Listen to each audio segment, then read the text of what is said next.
Good morning, welcome everyone to this event organized by Science for Democracy in collaboration with the Consumer Empowerment Project, PCube, Claire, Sales.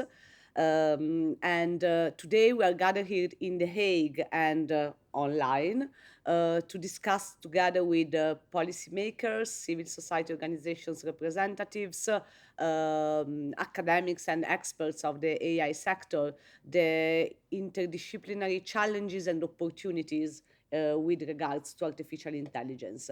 I encourage the audience that is following online to share the content and to participate in the engagement platform House Space that we have set up, where it's possible to watch the streaming, attend the conference, and also share thoughts, insights, analysis, and contribution to the debate that we will then use in the last session of the day for the conclusions. So enjoy the works and thanks for being with us today. And now I'm happy to give the floor to Marco Scialdone, who is the project leader of the Consumer Empowerment Project, which is basically the project and organization who made all of this possible today. So the floor to Marco Scialdone. Thanks, Virginia. And let me say that it's a big honor for CP to sponsor this beautiful event with tremendous speaker on such an important topic for consumers as artificial intelligence. And let me take some minutes to explain what the CP is all about with a short presentation that I'm going to share with you all. As you can see, the two keywords of the Consumer Empowerment Project are empowering and dialogue. The mission of the Consumer Empowerment Project is to empower consumers globally through dialogue. This is an initiative that was started by Euroconsumers. Euroconsumer is a cluster of consumers organization based in Belgium, Italy, Spain, Portugal, and in South America and Brazil, representing altogether 1.5 million consumers worldwide, and Google. But the initiative is open to other partners. This is an open platform that we want to build together with other organizations in the industry, in the civil society, and we're really proud that Science for Democracy decided to join the CEP project from the very first day. We started this project in April with a beautiful event in Rome, and the mission of the CP is putting consumers back at the center of the scene in the new post-COVID economy, because we believe that the consumers are not only clients, but are more and more demanding consumers. And so here it comes the power of dialogue. We want to create a trusted environment for an open and constructive dialogue on the consumer's issues between stakeholders, which have different positions, different views, but dialogue is exactly like that. It means to face your ideas with the ideas of the other, sometimes means only to agree to disagree. So the activities that we have planned about this project, some of them has been already realized. For example, the Consumer Leadership Academy that was held in Bocconi University in June. This is an invitation-only program to raise awareness on consumers' rights. This was a beautiful experience. If you go to the CP site, CP, the project.org, you can see the material of the Academy, the video of the Academy, and we are also planning a new edition, a second edition next year in 2023 in Madrid, in Spain, at the IE Law School. And we already start thinking of other initiative related to the Consumer Leadership Academy. The other point that I would like to raise, the other project that I'm really proud of, is the Consumer Digital Empowerment Index. This is an index that we want to create to measure the impact of digitization on the consumer's experience. This is an index that for the first edition involves 10 different countries around Europe to create a kind of European digital index plus a focus on the 4 Euroconsumers countries. And last but not least, I'd like to mention our My Data is Mine award, because this is a beautiful bridge between the CP and amazing event that we are going to live today with you. That this is an award that was established in 2020 by Euroconsumers to promote and stimulate a debate on the most controversial and challenging issues on data protection, trying to raise awareness and to give space to different point of views and the most innovative approach to data protection. The award giving will be also this year in Lisbon at the Web Summit. And absolutely by chance, the runner-up of the My Data is Mine Award 2021 was exactly about the need for a human right approach to artificial intelligence regulation, which is basically the topic that we are about to discuss today. So the topic is vital in the development of a sustainable artificial intelligence environment or a sustainable artificial intelligence regulation. So I'm really, really curious to hear from the tremendous speakers that we have today, their point of view on this. And I wish you good work for this amazing event. Thank you.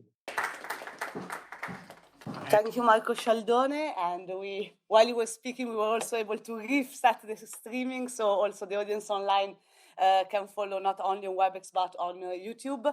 And I'm happy to give the floor to Marco Cappato, co-founder of Science for Democracy, treasurer of Associazione Luca Coscioni, and a lot of other things on the right to science. Thank you, Virginia. I will be very brief. Thank you, Marco, your consumer, for the possibility of the occasion of today. Marco told about consumers and dialogue, and in talking about human rights with artificial intelligence, I think there is a part which is already very much explored, even if solutions should also still be found on protection of privacy and also against bias that artificial intelligence can bring in our lives. But this should not the only angle under which we tackle this issue. This kind of defensive stance. The consumer, the citizen, should be defended against or have to be protected against manipulation or violation of privacy or bias that can manipulate the result of artificial intelligence. This is also this is very important, but there is another part, a more, I would call it, proactive part, is the idea that another key word Marco Scialdone used, empowerment. We talked about that with Yasmin yesterday. The citizens should not only be protected and guaranteed, but also empowered in having the possibility of using new technologies, artificial intelligence, in order to activate his or her rights, democratic, civil, and political rights. And a part of human right is the so-called right to science, is what with Science for Democracy we are dealing with, the Basta here in the Hague in particular, which is the right to enjoy the benefit of science and its application. So not just the idea of protection, which is very important, but a proactive stance of enjoying the benefit of technology. We know that artificial intelligence is based on big data, but nowadays the public speech and also private investment are mainly about consumers' data. But we could have in our more or less democratic and rule of law based state, we should also have democracy big data about civic participation, about how a citizen can activate himself in order to improve the quality of life. So I think we need to accompany this human rights centered approach, not only with the defensive stance, but also with the proactive stance on how artificial intelligence can empower citizens in activate their civil and political rights. And the occasion of today is a very important occasion to understand how, in a concrete term, we could do that, how we could reinforce this right to science, this right to enjoy the benefits of scientific application, and in this case, in particular, of artificial intelligence. Thank you very much.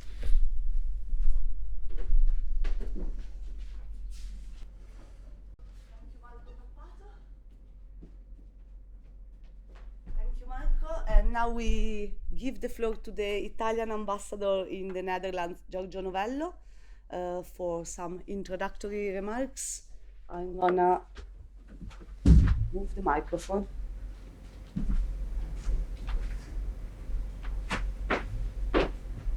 I think it's excellent. I think it's good enough.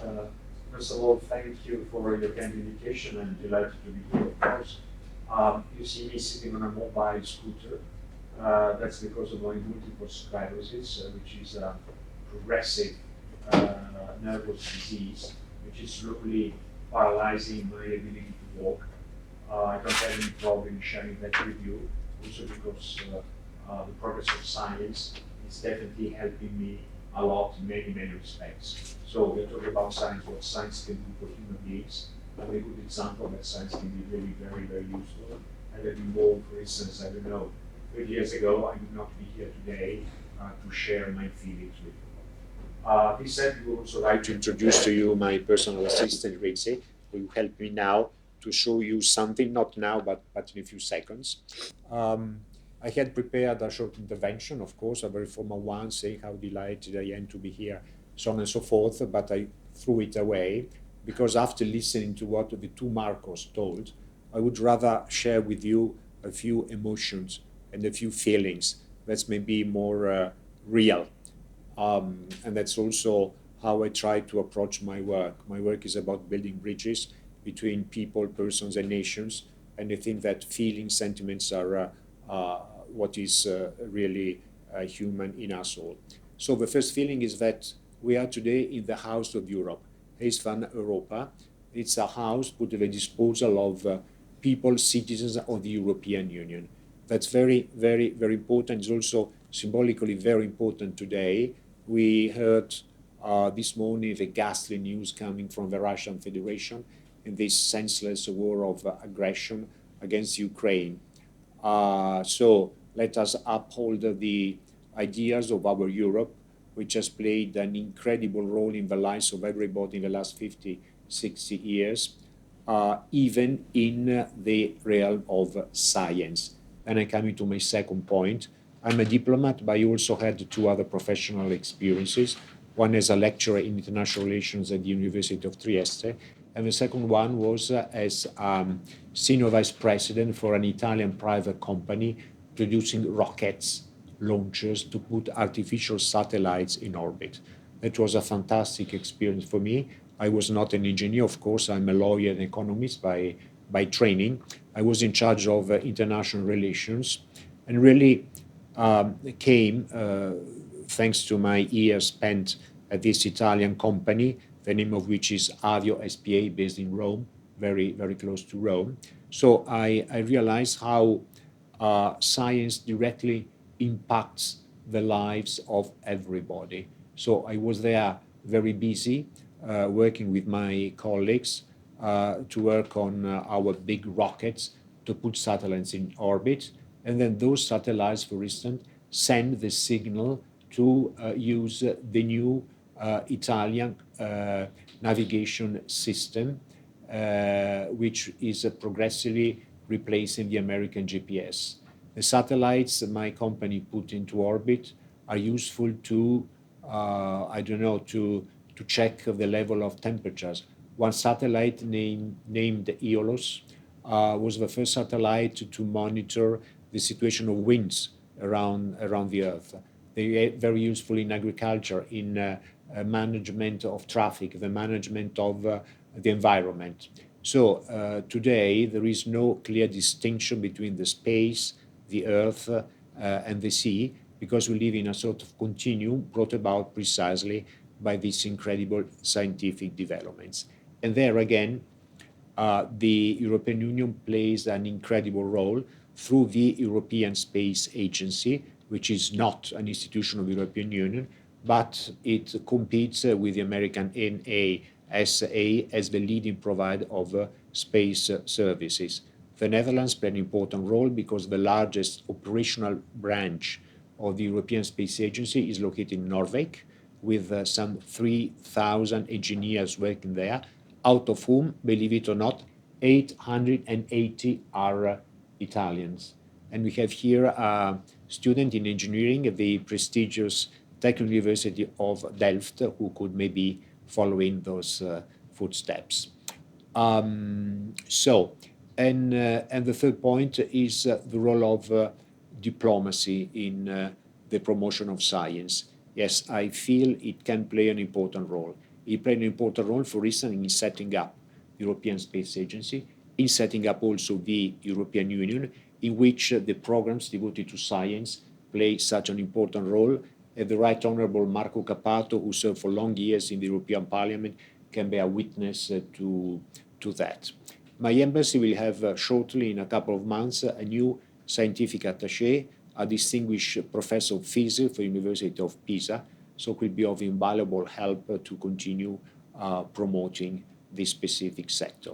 And now finally, I would like to share with you an anecdote just to underline how quickly things evolve. I've always been fascinated by people speaking different languages communicating between themselves. There are different methods. One is to choose English or another international language. Another one is to gesticulate. Another one to use pictogram and so on.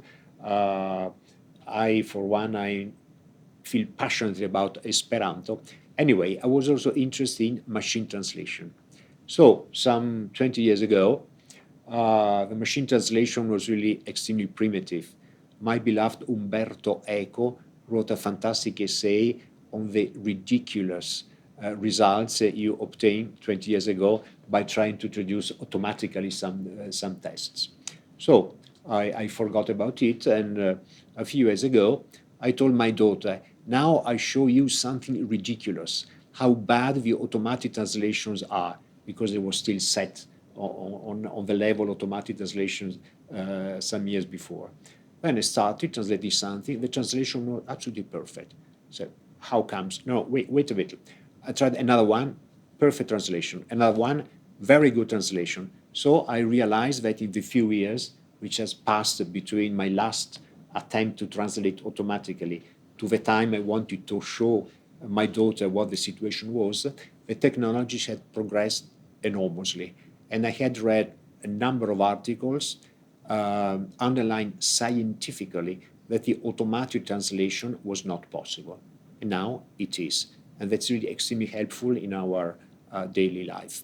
So again, I have not shared with you any well-planned speech. I just wanted to share with you my feelings. Again, I feel very passionate about the role of science, and I will continue doing all I can do in my capacity as Italian ambassador in The Hague, also trying to learn from those who know much better than I do, from Marco, from the other Marco, for the organizer of this event, who told me something honestly I did not know.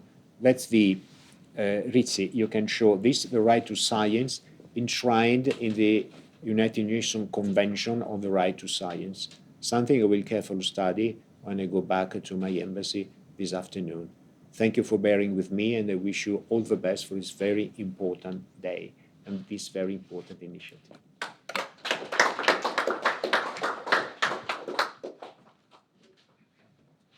Okay, thank Italian ambassador Giorgio Novello, and we did one additional move for the right to science with his speech. So thank you very much.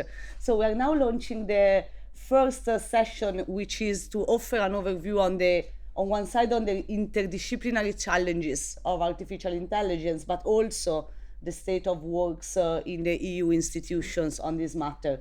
The person who will facilitate the session is Antonella Succurro, who is a member of Science for Democracy and a researcher in Germany. And she will lead the session. And maybe in the meantime, we can share on the screen the house space. So we also got some idea, both the audience in the venue and online, of from where our participants are coming from. But also I wanted to have a look at the first questions that we asked in the beginning. If we scroll down, please. No, in the welcome page. Okay, yes. So we had a bit of checking among the participants on which are the perspectives, the challenges and opportunities of AI. So I invite everyone to have a look at this, and also maybe Antonella can refer to the expectations of our audience and participants today on these interdisciplinary challenges. So the floor to Antonella Succurro, member of Science for Democracy, which will introduce the session. Thank you very much, Virginia. So I will be very brief for the sake of time. I just want to say that I'm very happy to see that we have participants from different aspects of the citizens community and professional community. We have policymakers, civil society, scientists, academics, entrepreneurs, and simply interested citizens, which is not so simple. So, and it's actually also what will drive changes, because we know that artificial intelligence applications are already here.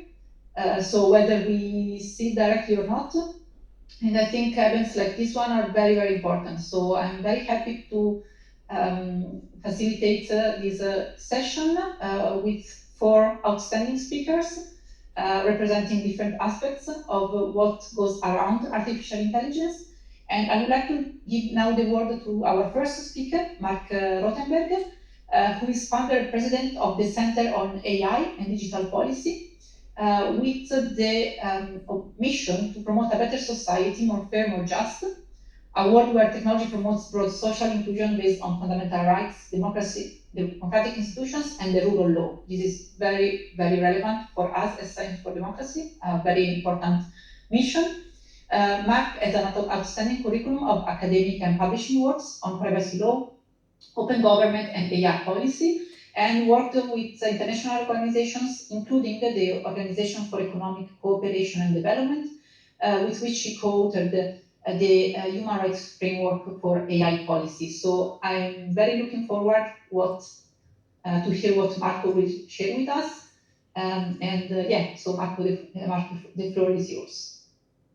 Thank you so much, Antonella, and hello everyone. It's a real honor and pleasure to be with you today. Thank you for your kind invitation. I also wanted to note my work with Marco Cappato actually goes back many years. I remember, I think it was more than 20 years ago, when Marco first raised questions regarding the practice of data retention, which was telephone companies storing the personal data of consumers for subsequent use by law enforcement. And it was a very effective campaign that he launched at the time. And I was thinking about it not only when I received the kind invitation to this conference, but also yesterday, in fact, because there was a very good decision from the Court of Justice effectively striking down the German data retention law on human rights grounds.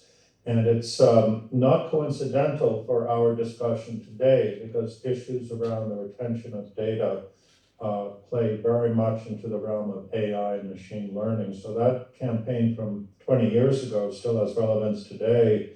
I also wanted to say a word for my friend Ella Jakubowska with the EDRI, who has launched a very successful campaign with other NGOs in the EU called Reclaim Your Face. And that campaign has resulted in a broad-based movement around AI policy to try to limit the deployment of AI systems that would violate human rights. So it really is a pleasure to be with you today. And I'm going to say a few words about the creation of our organization, the theme of your conference, and also perhaps to add a couple of words of advice. We established the Center for AI and Digital Policy to create a voice, a civil society voice, a public interest voice in the rapidly evolving world of AI policy. Of course, there are important human rights issues, and I think you are right to take as your conference theme that when we think of AI, it's not sufficient to think only of human-centric, but it is humans who participate in the political state, who have rights and claims and the ability to assert those claims through democratic institutions that should always be in the back of our mind as we approach new technologies and try to understand how best to respond. And I also agree, by the way, with Marco's comments about the need to be proactive with regard to new technologies and not simply defensive. There are many ways in which these techniques can be used to promote greater transparency and greater accountability. But it's much, like the use, let's say, of a telescope or magnifying glass. The question is really, who are we looking at and who's doing the looking? And I would say today that it is most of us who are under observation by AI systems that make judgments about us.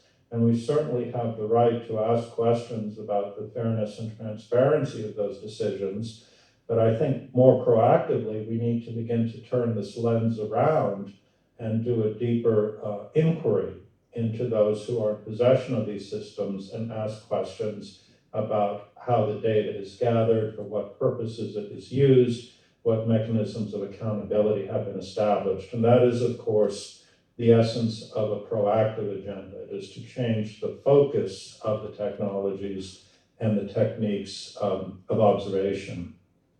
I also support the view that this should be a scientific enterprise, an evidence-based enterprise. When we launched the Center for AI and Digital Policy, we had set out a methodology to evaluate the policies and practices of national governments. And I wrote several years ago that if we look at the big pile of policy papers on AI ethics, it may not tell us necessarily what's happening in the real world.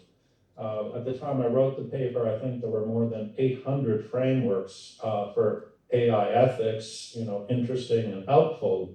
But we actually began the work of creating measurement techniques. We asked questions such as, has a country endorsed the Universal Declaration for Human Rights, and then has it implemented the Universal Declaration? And we looked at measures for transparency and meaningful public participation, and whether a country was prepared to draw red lines around certain AI practices. And through these 12 key questions, we were able to rate and rank 50 countries, which both gave us the ability in the current moment to do a comparative analysis and say this country's practices appear to be better than in other countries, but also to do a longitudinal analysis so that we could see over time changes that were taking place, both positive and negative. And I think the ability to join scientific techniques in the gathering of evidence in support of outcomes is actually one of the key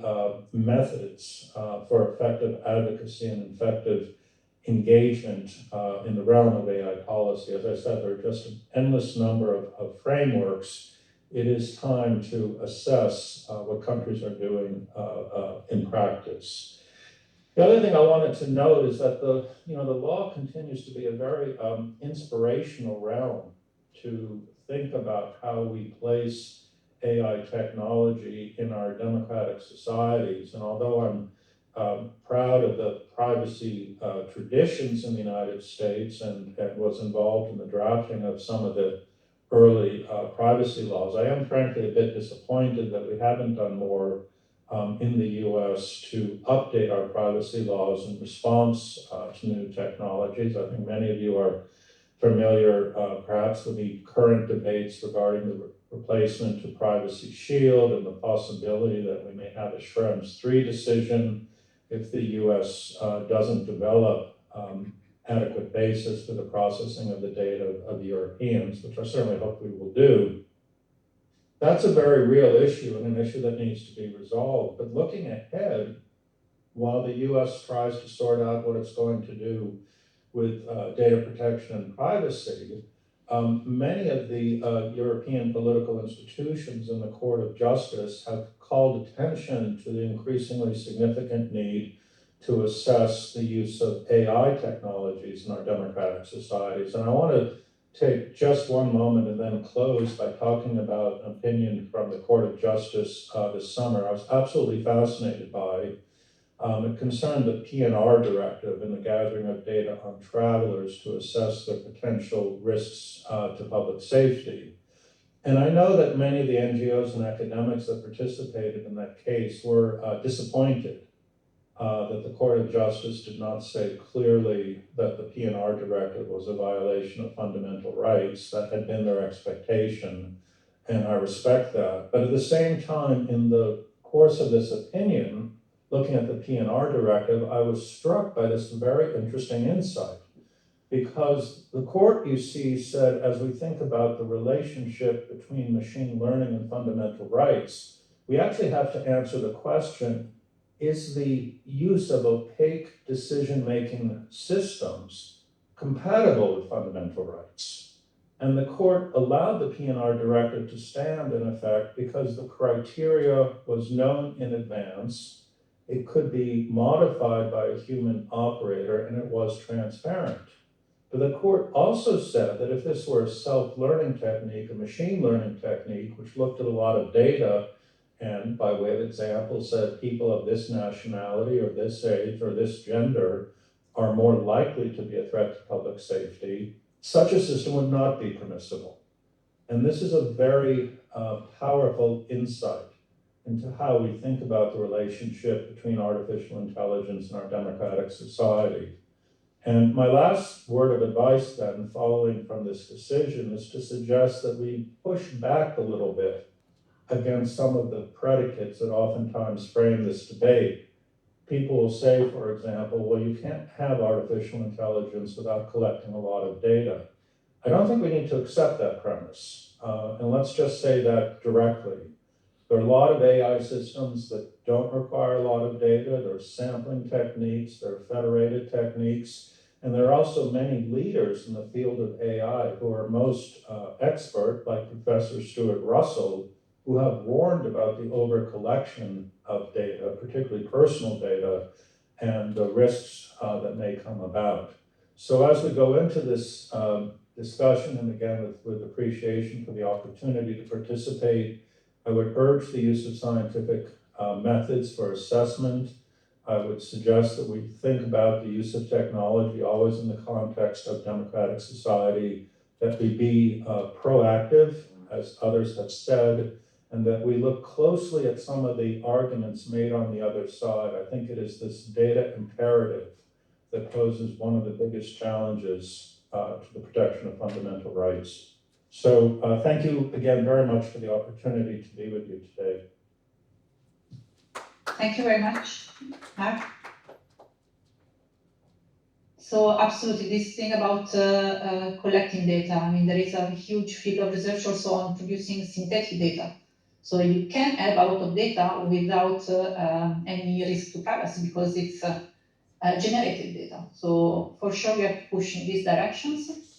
And I guess that, I don't know if you want to answer now or we bring the discussion to towards the end of the session, but a question also that comes from the house space, it's also the challenge of how fast can we move with the regulations, and also regarding the proactive role of consumers and citizens. Of course, when we talk about AI, there are technical, there is very technical knowledge that sometimes it's difficult to explain. So these are all various challenges that organizations that will defend the like citizens' rights in AI applications have to take into account. So you have to be able to explain and make citizens able to participate, really also filling this knowledge gap. So I don't know if, Marc, you want to briefly address these challenges, or maybe we do a last round. Sure, I'll just make two brief comments, and I have the honor also next week of speaking with the European Consumer Association, the BEUC, in Brussels, about similar themes regarding the participation of consumers.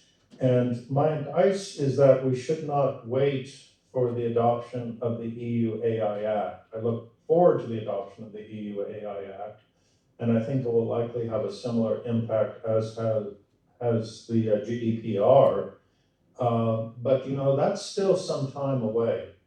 And in the immediate moment, we need to talk about some of the basic norms for the protection of rights, and we need to look at some of the policy instruments that have already been established. And they include, for example, the OECD AI principles, or the Universal Guidelines for AI, or very thoughtful proposal adopted by the UNESCO member nations, which is the UNESCO recommendation on AI.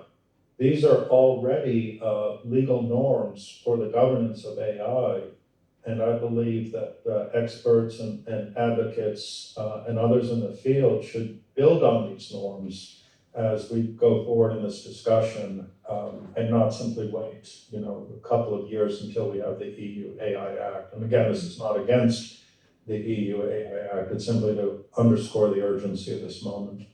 Thank you very much. So now it's my pleasure to welcome the second speaker of the day, Kim van Sparrentak, who is a member of the European Parliament for the Greens and the EFA Group since 2019. So she's member of the Committee on Internal Market and Consumer Protection and the Committee on Employment and Social Affairs. And she works on different aspects related to what we are discussing today. So AI that respects human rights, regulating big tech, very, very important, and greening the internal market. And she's also committed to fighting for gender equality and LGBTIQ plus rights throughout her work, which is also extremely relevant when we talk about AI and that is unbiased. So Kim, the floor is yours. Thank you very much. And I'm very sorry, but I will have to leave in 13 minutes. I hope that's okay, because yeah, it's a busy schedule today and we're a bit late. But very happy to talk to you all today. And maybe let's start a bit to discuss, you know, what is the European approach to AI? Because AI can really benefit our lives. You know, we can make production processes less wasteful. It can be used to save us from dull administration. But especially here in the Netherlands, we have seen how algorithms can also be used to automate injustice. And if you look at the biggest scandal we had in recent years, the government had to step down, which was the child benefit scandal, which meant that tax authorities used an algorithm to detect child benefit frauds. And this led to thousands of innocent people being flagged as fraudsters, leading to orders to pay back all child benefits they have received. It plummeted people into extreme debts and did derail their lives. And 1,675 children of the parents that were flagged as frauds were eventually even taken away from their parents, and they still don't know where they are. So the Netherlands is pretty aware of the potential harms that automation of decision-making entails, and that's why we cannot blindly use and rely on these systems without looking at potential impacts. And I'm very glad that the EU is regulating the use of these technologies. And as I think Marc just said, it's the EU is really planning on being a standard setter like the GDPR, like on product safety. And we also hope that on this topic, other countries will follow. So I think the regulation is really a great opportunity, but we really have to get it right. And I think there's a few things that would be very important to address when talking about the AI proposal.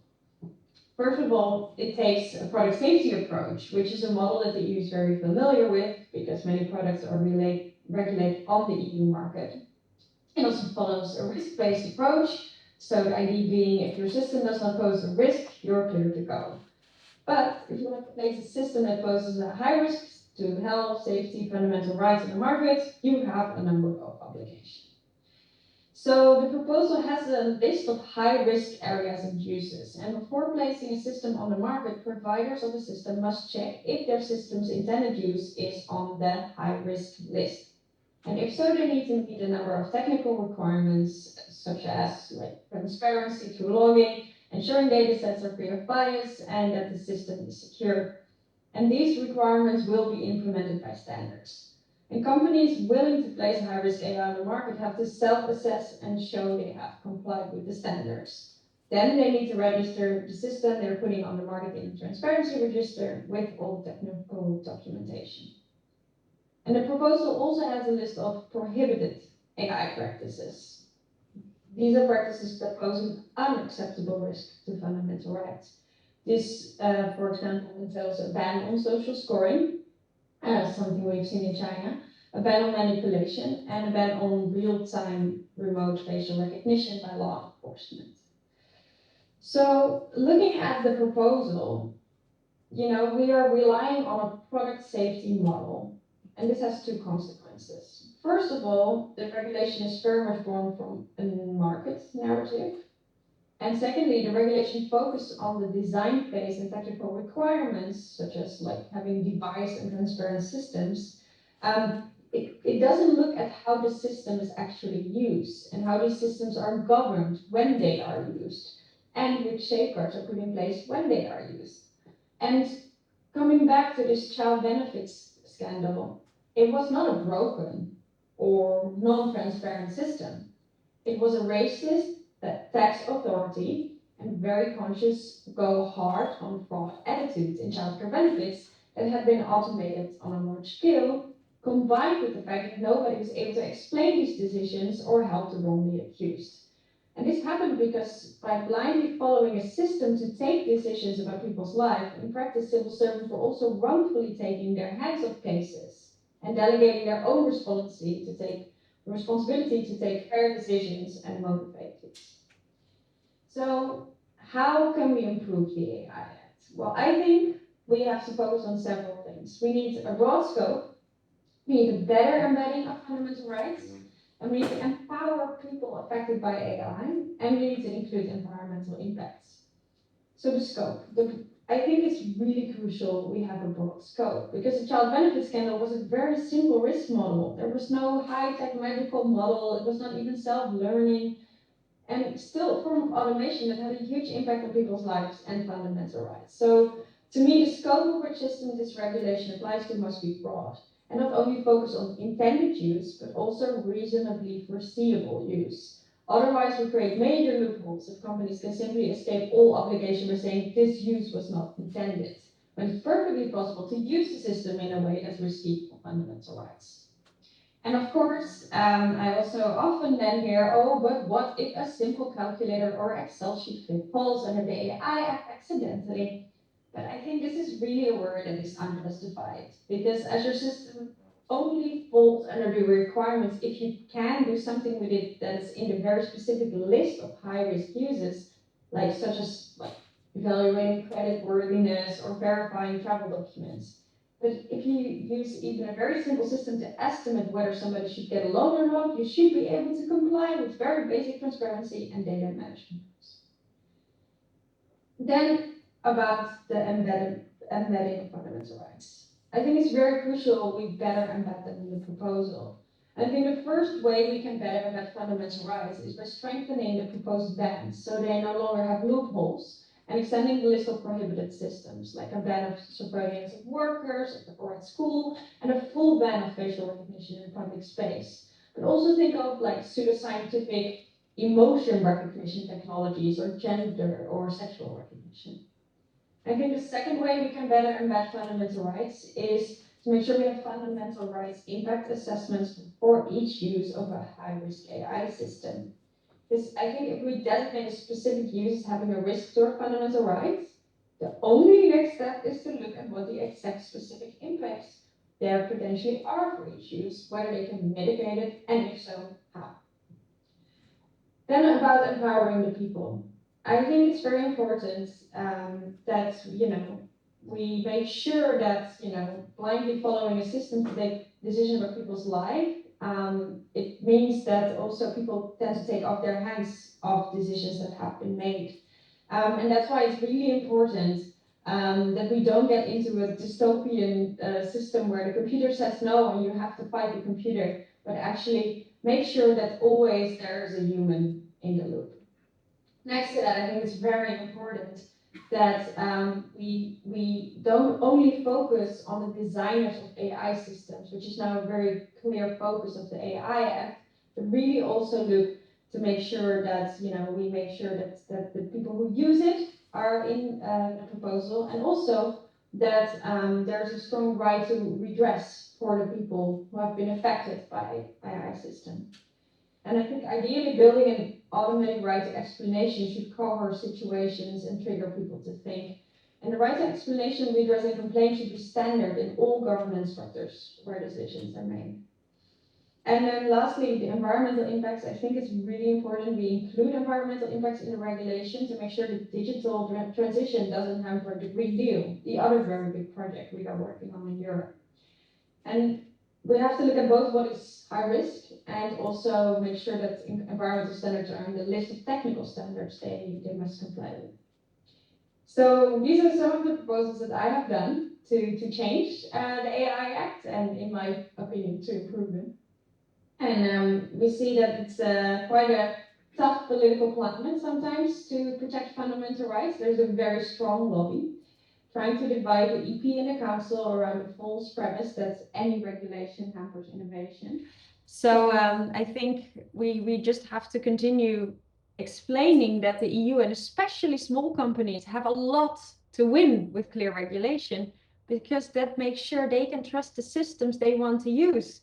And then they have clear rules on how or they can or cannot use AI, which will only increase the amount of people that adopt AI systems in our European market.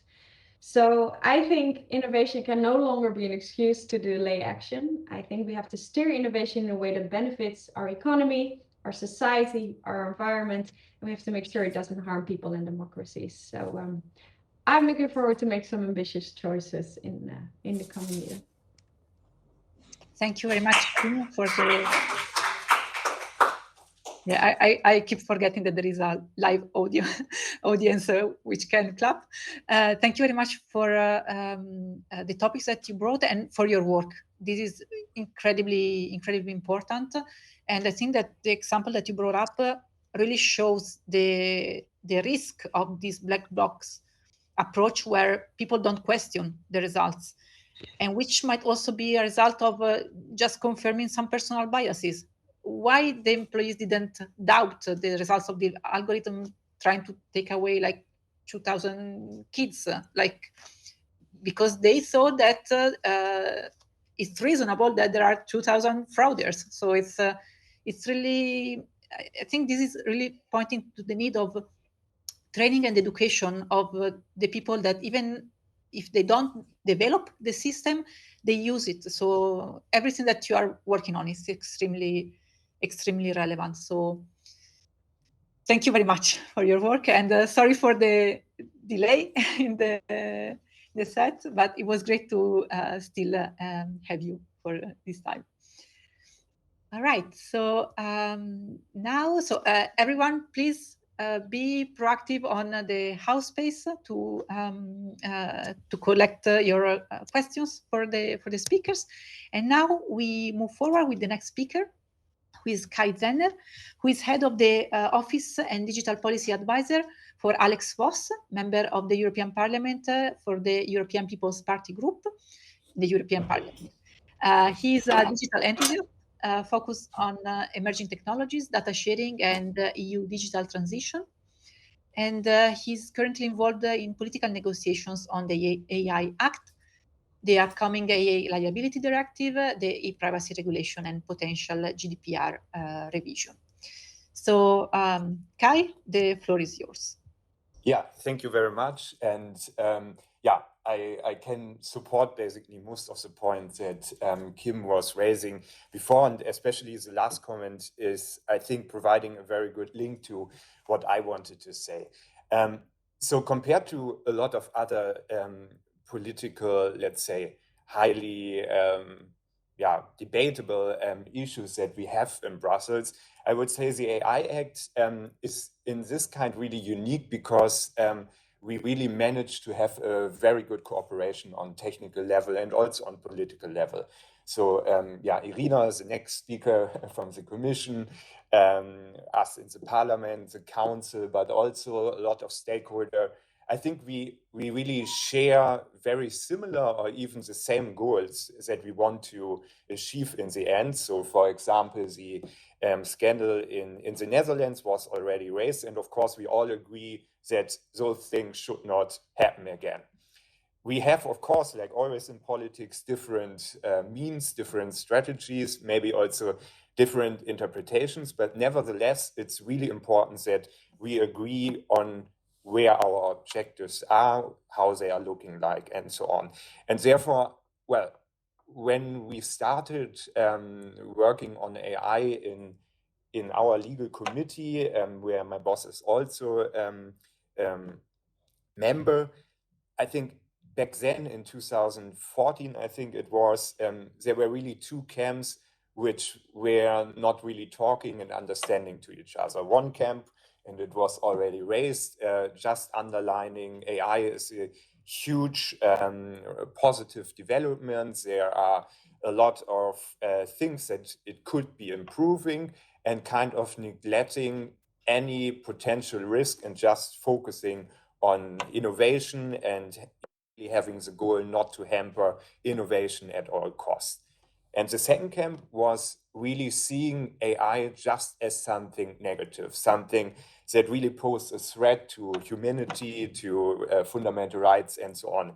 And again, those two camps were really not able to understand each other. And I think there, we as European Parliament, and therefore I really liked what Kim was saying at the very beginning, I think there was finally some progress in the debates because now, the political group where I'm working, the EPP, and also other groups from this kind of camp, we also understood now more and more that there are indeed significant risks that need to be addressed. And the Greens, Social Democrats, and so on, they are also understood that there are indeed several great improvements. For example, AI, it was also mentioned at the beginning, could be used, for example, to reduce our energy consumption, dependency on Russian gas, and so on, through smart grid technologies, or reducing traffic jams, connected cars, and so on and so on.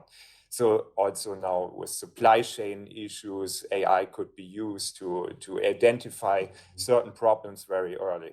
And therefore, again, I think we are on a good track, and we as Parliament will definitely be able to find an agreement, potentially a cross-party agreement in the end. And again, at least on working level, the cooperation with the Council and the Commission is also working very well. And therefore, I think also later in the trialogue, we will find a good balanced solution, which is neither hampering innovation, but at the same time really improving protection of fundamental rights.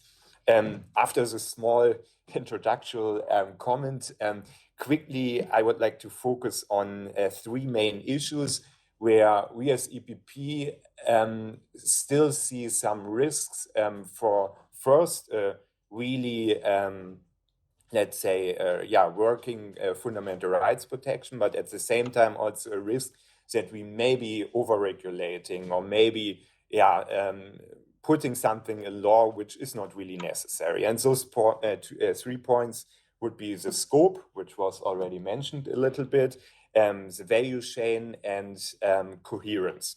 Quickly to the first point. And there is still, let's say, some disagreement in the Parliament. And on that point, there are still two camps. But again, I think we will manage to strike a balance and find a compromise. For us, it's really not understandable why the Commission and also other stakeholders or actors in Brussels were first really focusing on the second wave of AI. So it was said that expert systems that were rather simple algorithm, they were already covered by existing legislation, and therefore it was the data-driven second wave of AI technologies, so machine learning, deep learning, and so on, that leads to legal gaps in our EU framework, but also in the national legal framework. And one of the diagrams, I think, it was coming from the Commission that we really liked, singled out 7 elements of the second wave of AI, like data-drivenness, unpredictability, autonomy, opacity, openness, complexity, and vulnerability towards cyber attacks, and so on. And again, for us, it was completely understandable why those elements are really leading to the need for Lex Specialis AI. But we do not really see now the need to include first wave AI systems. Also, with the mentioned scandal in the Netherlands, so we were a lot in contact with, for example, the Dutch government, with Dutch stakeholders, also with NGOs and so on. And until now, we are not really sure that there is need for an additional legislation, because in our understanding, what happened there was already illegal by the existing law. And again, therefore, we tend until now to at least focus more on the second wave of AI systems.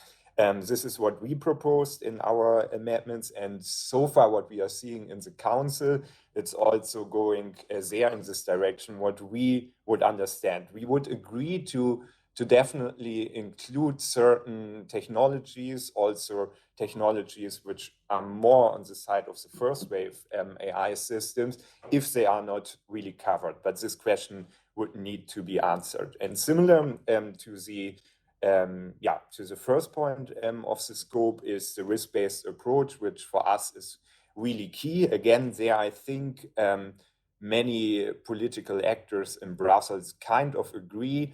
There are some different views how far we should go. And maybe one of the problems is that certain policymakers, for example, want to apply explainability to all AI systems, while we would say this goes against the risk-based approach and therefore should be avoided. But again, hopefully we will manage to strike a deal on that part, which again I think is really crucial to have in the end a good protection of fundamental rights, because with an unclear scope, it would really lead to problems in the enforcement of fundamental rights. A second point, value chains. I think there, again, Irina and the team in the Commission did a really good job in our eyes, and there are a lot of good things. On value chain issues, I think we all agree that there is maybe some room of improvement. In Brussels, there's a lot of talk about a kind of buzzwords, so general purpose AI systems or foundation models and so on.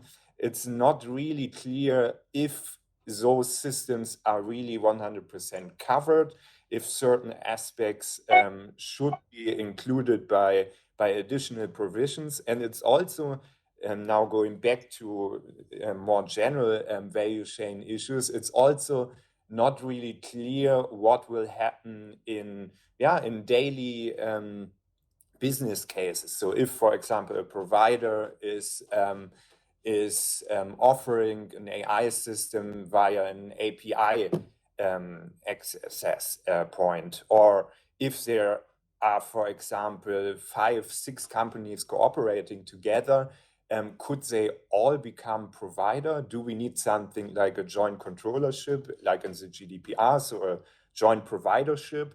Do we maybe need to force also companies to work together? So let's say upstream companies, often big companies like Microsoft and so on, maybe they do not really like to share certain information, for example, on data sets. And downstream providers would then have problems to 100% comply with the AI obligations. So I think on that part, we really need to clarify which actor in the value chain needs to do what, if they need to work together, how they need to work together, and so on and so on. On that part, as I said, I have a very good feeling that we have very good cooperation among us all. We will find there definitely a good solution that is really then fitting to the daily practice. And maybe a last point, which is really important for one of the things that Kim was raising, like redress, like the individual complaint rights, and so on, is the coherence. So I was speaking already about legal coherence. So there should not be overlaps, for example, with the GDPR, with the privacy, DSA, Platform Work Directive, NIS2. There is currently, at least in our reading, still some potential overlaps, also due to the amendments that were tabled in the parliament. Maybe certain things are now that are already regulated in other texts, and there we really need to make sure on a technical level that the AI Act is not contradicting with other existing legislation, because again, this would make it also much harder for consumers, for citizens to get their right. And in the end, those legal uncertainty is always benefiting companies like KPMG, Deloitte, Freshfields, and so on, who make money based on legal uncertainty. And this, I think, is something we all want to avoid. And maybe even more important now, really coming to the issue of giving the citizens the right to make a complaint and so on, is to further specify and fix certain problems on the enforcement or government level. There, at least under our reading, maybe certain problems that are now happening all the time with the GDPR when it comes to enforcement could repeat itself again. So speaking about certain DPAs which are unwilling to enforce against big multinational companies which are sitting in such member states, those is something that, again, across parties we want to avoid, which could mean that we really need to strengthen the AI board to harmonize the enforcement mechanism, and maybe also transfer some national competences on the European level. And I think only then, if we are agreeing, and I think there is a majority, again, cross-party majority, and also a majority in the council for adding the citizen to the AI Act, which is so far just often mentioned, but as a citizen didn't receive any explicit rights. So again, no right for complaint or something similar. If we are adding that, it will really only work if there's a strong enforcement and governance mechanism. And there, for example, the AI board could really help if one company is violating AI Act obligations in several member states, to really help, for example, consumers to unite, to file a class action claim, and so on. Without strengthening the enforcement model like it was proposed by the Commission, I think this will not really happen or will not really be successful. And then we, even though we would support it, would fear that it will lead to a lot of disappointment by European citizens, because they would have it in the law, but they could not enforce it. So it would never work. They would not get, for example, any redress. Again, my feeling, and also the feeling from my boss, is that we are on a very good track. We are very happy of the good cooperation, and the three things that I presented in our eyes are key to make the AI Act work, and especially to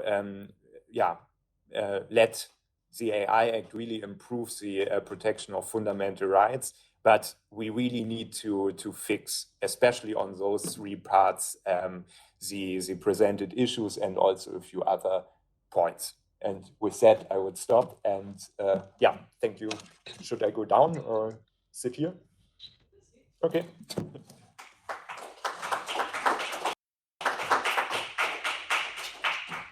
Thanks a lot, Kai, for sharing your work on some, I would say, uncharted territory, because I understand that the EU is really the first country to implement this kind of legislation framework. So it's like the GDPR led the way, and other countries will hopefully have to follow.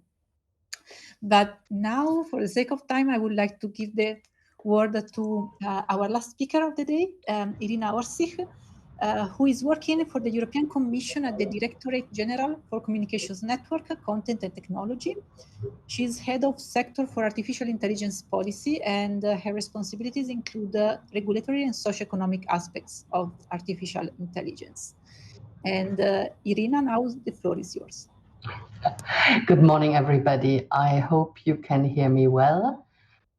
Yes, okay, I'm delighted. So yes, thanks a lot. Good morning. We already heard a lot about the AI Act, and actually what I'm doing in the European Commission is dealing with the AI Act. So a lot was said. Kim gave a brilliant presentation, which I think takes a bit away or makes you gain time I would have otherwise used. So I will make a few general points, and then I will talk a bit more about biometrics. So on the general points, so by now you will all know that the European Commission in April last year had proposed the AI Act. And what is important, that it does not come alone. But the same day, we also proposed a review of the so-called coordinated plan. This is a package of measures the European Commission and the member states together are taking to support artificial intelligence. And here you will find a lot of measures, for example, on supporting research.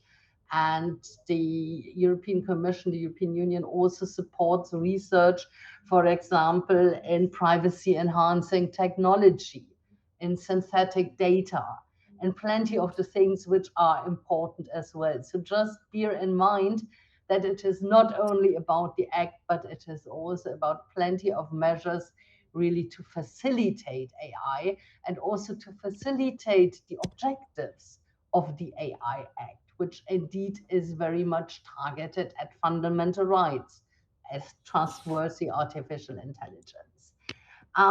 The AI Act also does not come alone in terms of already existing regulation. And we were talking already a lot today about the data protection rules. But this is something very important. We have many more. We have the Charter of Fundamental Rights. We have consumer protection rules. We already heard today about the safety rules. We will be proposing in a week liability rules for artificial intelligence. So this act needs to be seen like one piece in a big puzzle. And this is the AI Act. And actually it interlinks and interacts with the surrounding legal acts, which is very important when sometimes there is, for example, the question to prohibit something. If this is already prohibited by another act, we will not do it again. This could just create confusion. So therefore, it always needs to be seen in the broader context. And third general remark is about research, because this is also what this conference is about. The AI Act, as Kim has said, is very much focusing at the product cycle, which means that it comes in at the stage when the product is being put, when the AI is being put on the market. This has two implications. Indeed, with the AI Act, we do not focus on research. So research is excluded from the scope from the AI Act, according to what the Commission proposed. This might well change in the negotiations, which means that all research is allowed, is possible. And to a certain extent, as I said before, also being promoted. But second of all, Kim was saying like, okay, we are too much basically in the design phase, in the putting into the market, but we don't look sufficiently of what's going to happen around and in particular afterwards. And I would like to say, so yes, there is a main focus on the moment when an AI system is being put on the market, but that's not all. We are having what we call a life cycle approach. And we also have a couple of obligations which happen afterwards. In particular, communication related between the one who is then using the artificial intelligence and the one who had provided it. And there are plenty of communication obligations that really one can monitor how it goes, one can see when there are certain problems. So it goes a bit further. With that, I would like to come to the question of biometrics, which I was asked to specifically talk about. So Kim was already presenting the different levels of risk of the AI Act. So as we said, there are applications with minimal or no risk.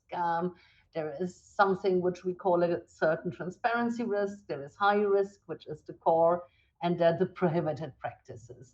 And I will just quickly guide you through what this means in the field of biometrics.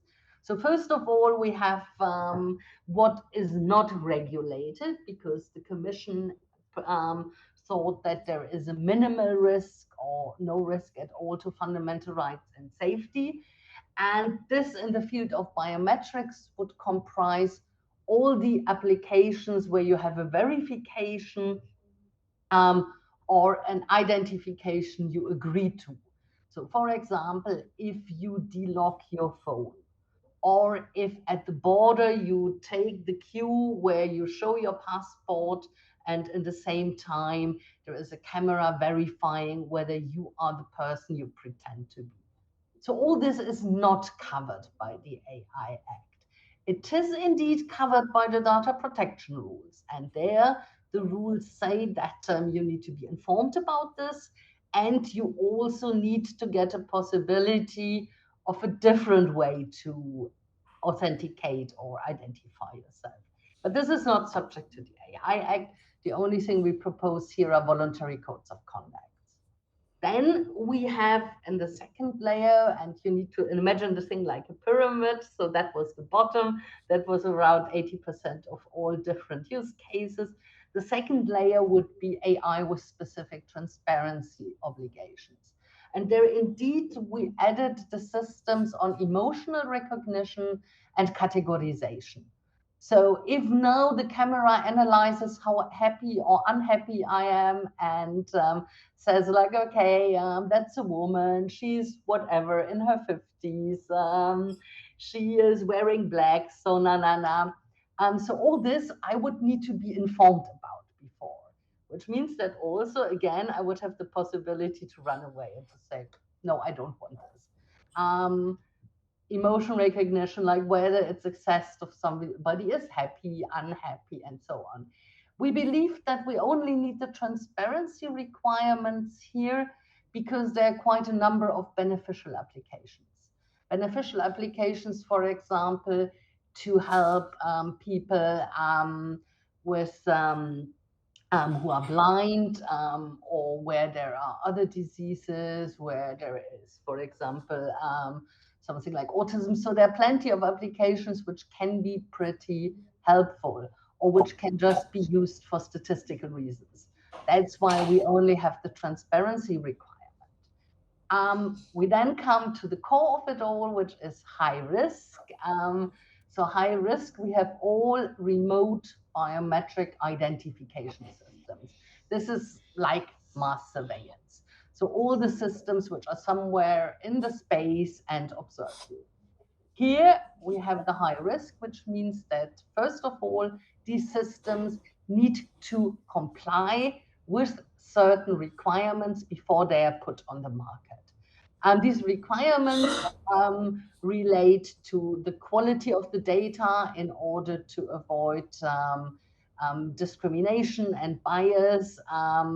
They relate to certain documentation requirements, to make the systems traceable and audible. They relate to certain information which needs to be provided to the user. Then we have human oversight, where we even have some special rules here saying that whenever any action is taken on the basis of a biometric identification system, you need 2 people before who confirm that really the match is a good match. And we have certain requirements with regard to robustness, security, and cybersecurity. So this is before it gets on the market. Indeed, again, as I said before, there are also certain reporting requirements when it is on the market. And there is a requirement to have a risk management system. So really to look into what the system is doing, and also if there are any dangers, if there are any things happening, you have immediate reporting obligations to the one who was, to the provider of the system, but also to market surveillance authorities. So this is the high risk, and actually all the fulfillment of the requirements is also subject to a conformity assessment by a third party, no self-assessment, and again it continues in the life cycle. And then we have the unacceptable risk, where we have the remote biometric identification in publicly accessible spaces for law enforcement purposes, with certain exceptions. We hear frequently this is too narrow. If I still have a minute, I will just already reply to the most frequent criticism we have. So why is it only for law enforcement purposes and not for private purposes? That's very important, but the data protection rules are dealing with the private purposes. And for example, in Germany, there was a press release yesterday, or I think it was yesterday or today, about the Amazon Ring system. You might know that this is the system you can install in your houses with cameras to make it secure. And apparently in Germany, like in the US, owners of the system, private owners, were giving data to the police. And there now the one of the regional data protection persons is announcing that they want to fine Amazon under the data protection rules, because this is a use which is not covered by the rules. So this is why we are not using this. There was another case by a Spanish supermarket who installed cameras, and there also the Spanish data protection authority said, no, you can't do this. And there was a fine to be paid. So this is why we don't cover the private. And the other question we always get is, why do we only cover real time? So the live facial recognition or biometric identification and not post-processing? And the answer is that there is already a lot of national law in place, in particular police laws, that this is something which is done on a very frequent basis. And we didn't feel that the AI Act is the place to regulate, like under which conditions you can put a camera on, which at the end of the day is the question we have to ask ourselves here. So this is why we haven't prohibited it, but all this indeed is covered by the high-risk applications. And with that, I would like to thank you very much. Thank you very much, Irene. So first of all, I would like to thank all the speakers of this morning, and picking a few questions and ideas from the house space. I think that one big concern for people is also like who will be actually implementing the rules, like checking that the rules are followed. So this is probably some like difficult to implement. And then there was one comment about the unregulated research, which as Science for Democracy, we really are for like a completely free research.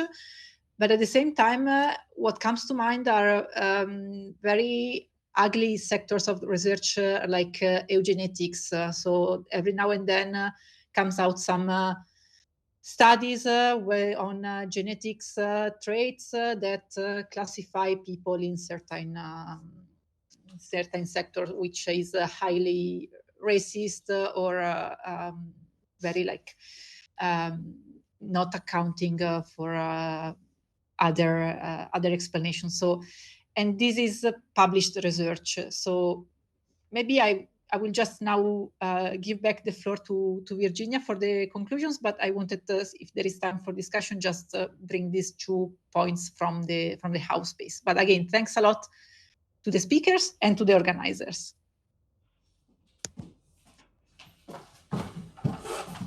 Thank you, Antonella. I don't know if some of the speakers had reactions to the conclusions that Antonella drew. We have 4 more minutes to some quick reactions, and then we may move to the next session. So I see here on stage, yes. So regarding the enforcement, I already mentioned it as our third point. And again, we are unsure that the current proposal there from the Commission would really work, because again, we saw with the GDPR and so on, if you give member states too much flexibility and too many options, they will maybe go for something that in the end backfires. And currently, on the national level, there are potentially 3 actors which would fall under national competent authorities. So National Supervisory Authority, Notifying Authority, and Market Surveillance Authority. And a 4th one could be the National Public Authority supervising union law protecting fundamental rights. And then on the European level, we would have the European Commission, the AI board. Well, the expert groups could not really enforce something, but they would be also involved, and the EDPS.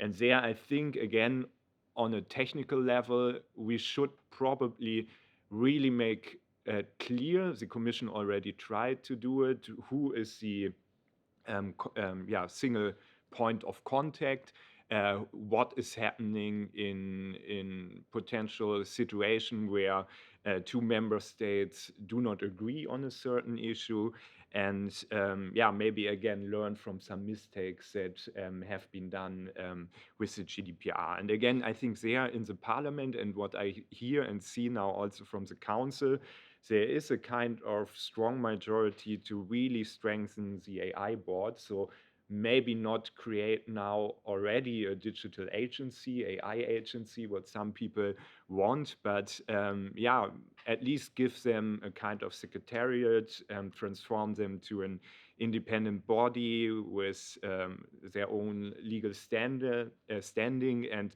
also give them more competences, and maybe also allow them much more than the Commission envisioned in their first proposal to really do a strong monitoring and so on and so on. I think this would improve the situation, but enforcement and implementation is really key, like with most of the laws. And the second question was because... Antonella, do you want to repeat the second question? But since we need to smoothly transition to the next session, I want to make sure that people in the room has comments or questions or things that want to add to the conversation. No one in the room? Okay. So there was a second question, but also I see the Isabelle from the Commission maybe wants to add something as well. Or I have one. Okay, but please come here, because otherwise we lose the audio.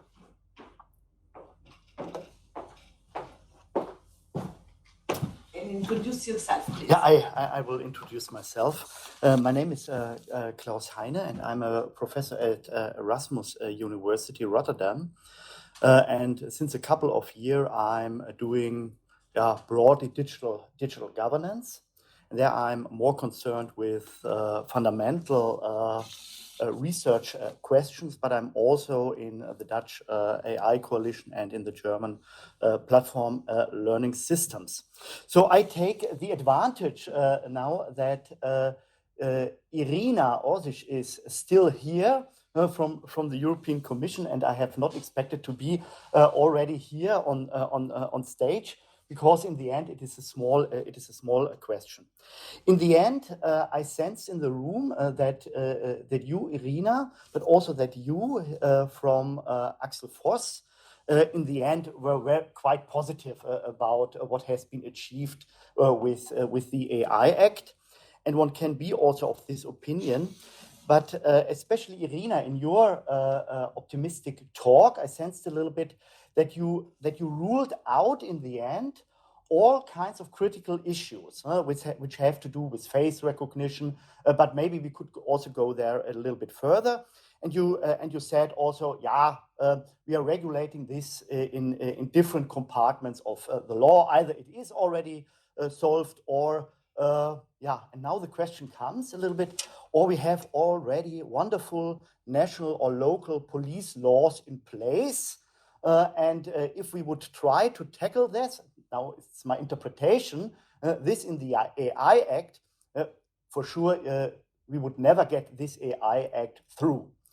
Neither through the Commission nor through the Parliament. Game over. And so far, my question is then, and I hope you can answer or try to answer it a little bit at least, in how far is the AI Act ambitious enough in the end?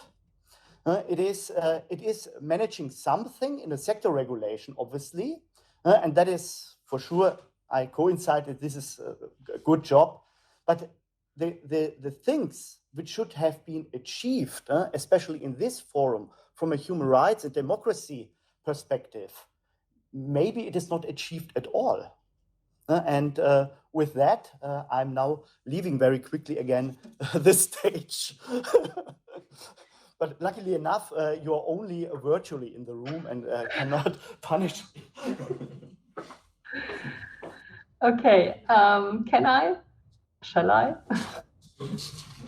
But you were called on this, so I guess you should. We have 3 minutes, so maybe 1 minute for you and 1 minute for the other speakers. So quick reactions, but there is an open platform, so you can also add and integrate on that if you want.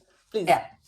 So first, I would like to quickly clarify one thing where I believe there is a misunderstanding. I didn't want to rule out critical issues.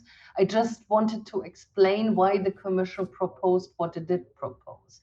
So I was talking about our proposal and why we did certain things. Second of all, is it ambitious enough? I think it is ambitious, yes. And I think it is realistic.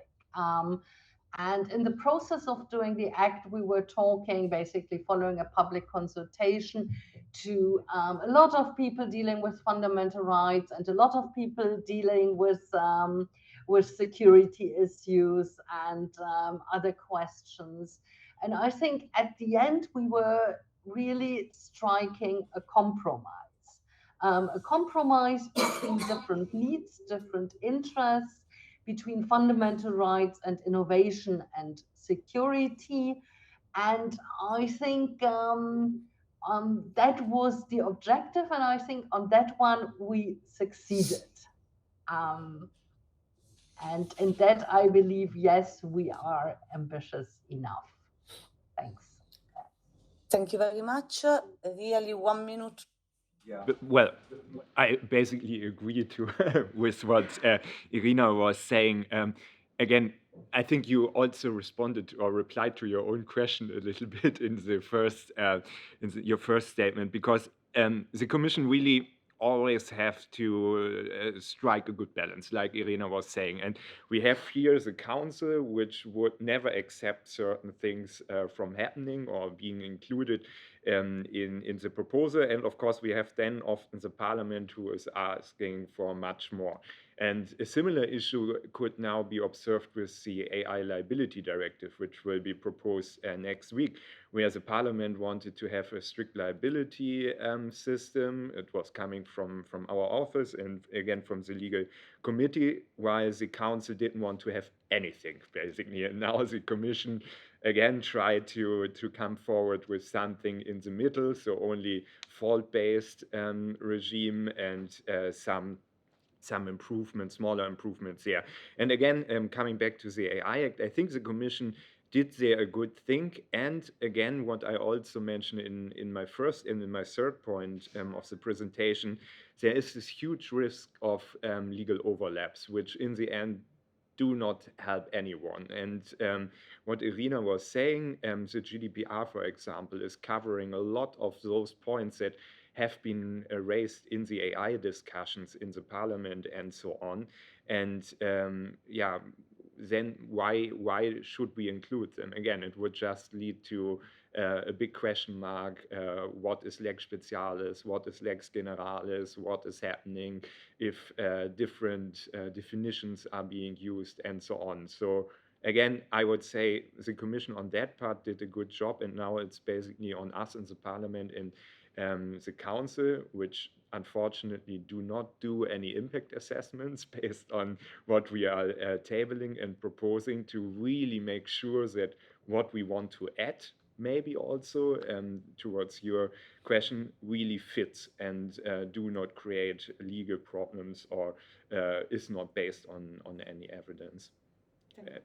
Thank you very much. So I think it's the perfect conclusion to the session, because we tabled the issues.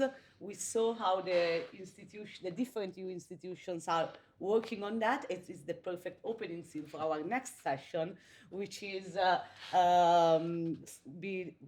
will be led by Gaia Taffoni, teaching assistant at European University Institute and member of Science for Democracy, and Ella Jakubowska, policy advisor at European Digital Rights, EDRI, and the coordinator of the European Citizen Initiative Reclaim Your Face. Basically, what we will do in the session is to see how policy making around artificial intelligence can be carried on by citizens, organizations, and groups. I'll let Gaia to introduce the session, and in the meantime, I ask Marie to share 1 second the house space. So as Gaia sets up, we explain one moment what is happening in our hybrid experience, because it's helpful. Can we share the screen?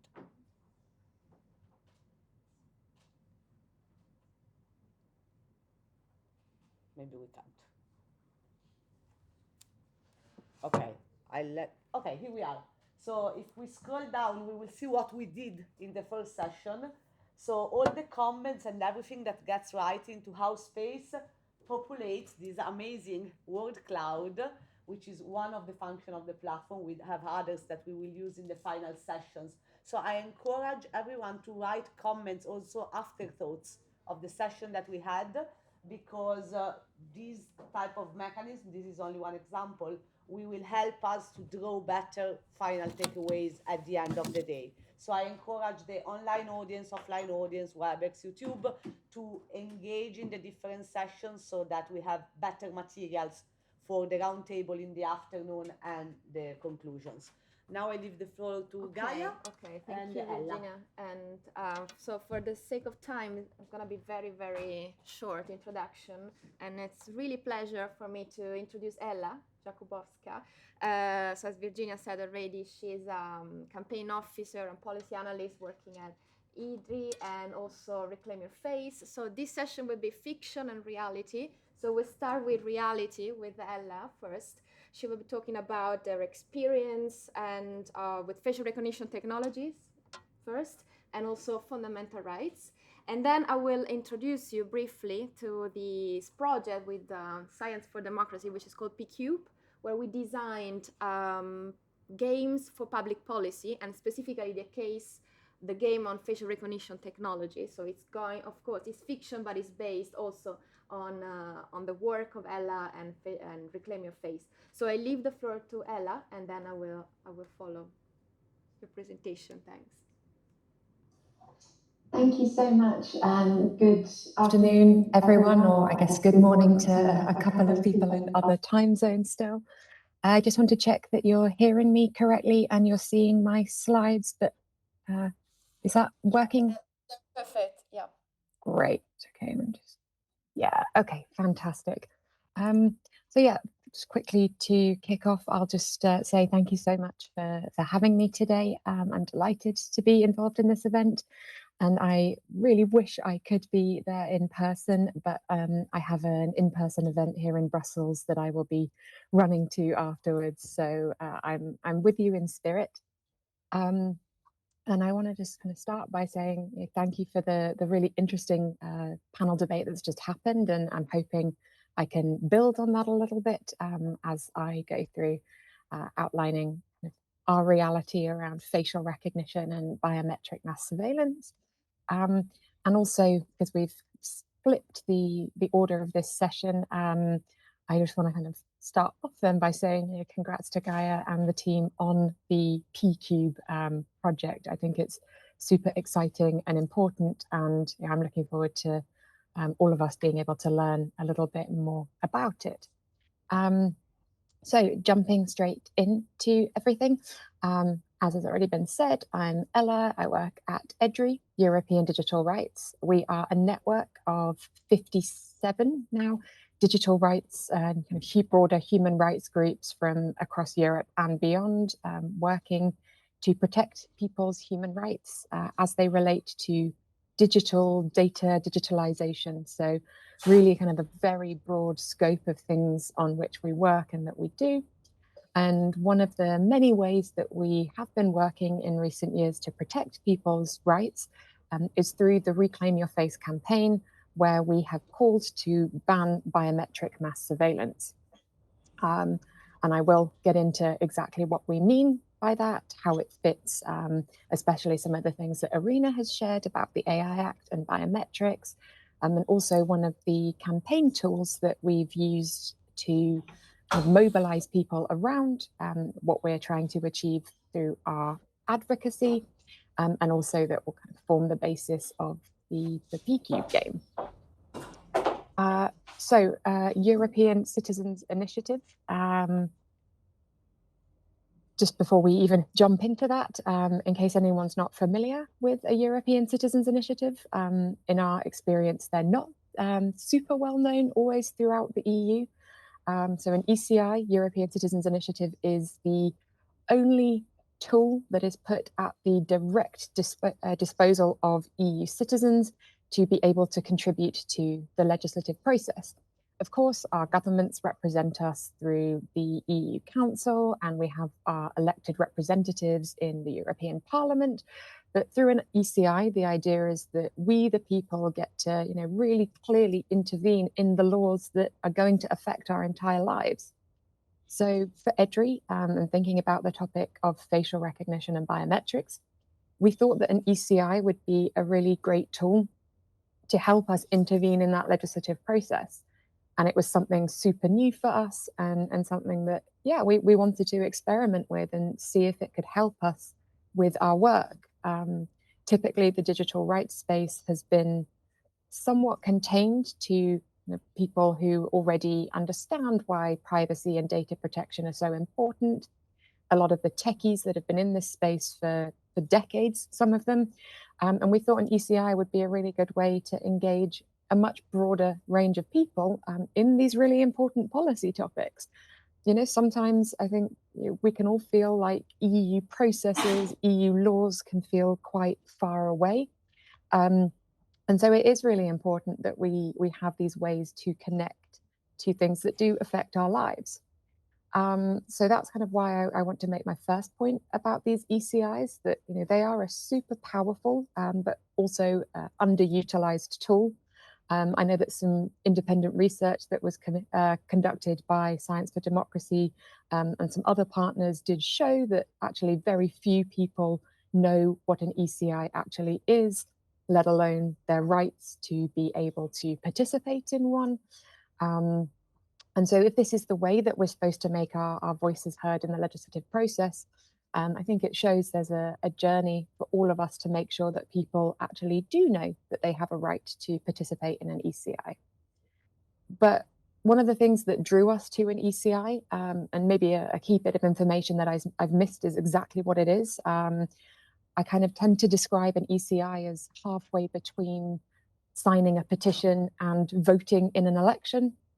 It's not quite as directly applicable as voting in an election, but it's got a lot of formal responsibilities and power.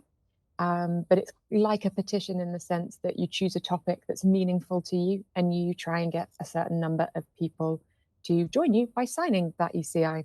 And in the case of ECIs, the threshold is 1 million people from at least 7 EU countries. So for us, that was really appealing as a way to get our topic, this issue of biometric surveillance, the massive rise in facial recognition, which I'm going to jump into in a moment, how to get that onto the EU's political agenda, and also to influence not just within the EU, but actually to help that impact go even further globally, because within Europe, we are not the only ones that are struggling with the rise in biometric mass surveillance of our public spaces in ways that can impact a lot of our human rights. But we're also working with campaigners in India, in Australia, in Latin America, and many other places where these issues are also really, really prevalent. And for us, one of the big appeals of an ECI, as I guess I've sort of touched on already, is the fact that it gives us something to mobilize around. Often in the digital rights space, we can talk about privacy and data and freedom of expression, but these ideas can feel quite abstract and quite hard to connect with. And it can be hard to often know how to help people feel like they can help with these fights that we have, these legislative battles. And so the ECI really appealed to us as a way to show people that there are things you can do to make a positive difference. There are ways you can have your voice heard. So jumping into our ECI specifically, we started preparing it over 2 years ago, and it has now closed. And it's been a challenging journey. We've had a lot of highs and we've had some challenges and complexities too. When we finished our ECI, we had 77,000 people who had signed it, which on the one hand, when you compare to the 1 million that's needed, shows we did not get to where we wanted to. On the other hand, 77,000 people is actually a really large number of people when you stand back and think about it. That is really a significant number of people who rallied behind us to say that they care about this issue, and they also don't want our public spaces to be transformed into spaces of surveillance and suspicion and over-policing through the use of technology. So, we are so grateful to those people. But we also identified some barriers that kind of stood in the way of us collecting more signatures for our ECI. So of course, there's the perhaps lack of knowledge amongst many people that ECIs even exist. Beyond that, there's the question of who can sign them. So although I coordinated our Reclaim Your Face ECI to ban biometric mass surveillance, I couldn't actually sign it myself because although I'm an EU resident and I pay my Belgian taxes, I'm not an EU citizen. Sadly, the tragedy that was Brexit put an end to my EU citizenship. So, we had the whole issue there that people who are EU residents but not citizens, or even, undocumented people whose views and opinions should still be really important in shaping these laws that will affect us, aren't always able to be heard. Then we also had a bit of a privacy and data protection challenge. Although our ECI was very data protective, and the ECI process in general has been set up to really protect people's data, we had this kind of ideological issue that we were campaigning against surveillance, but to sign our ECI, people had to provide, in many cases, their national identity number. And for our kind of core supporters, that was a real problem. People were saying, well, you're fighting against surveillance. And in certain countries like Portugal, to be able to have the ID number that would allow you to participate in the ECI, you need to have a biometric identity card.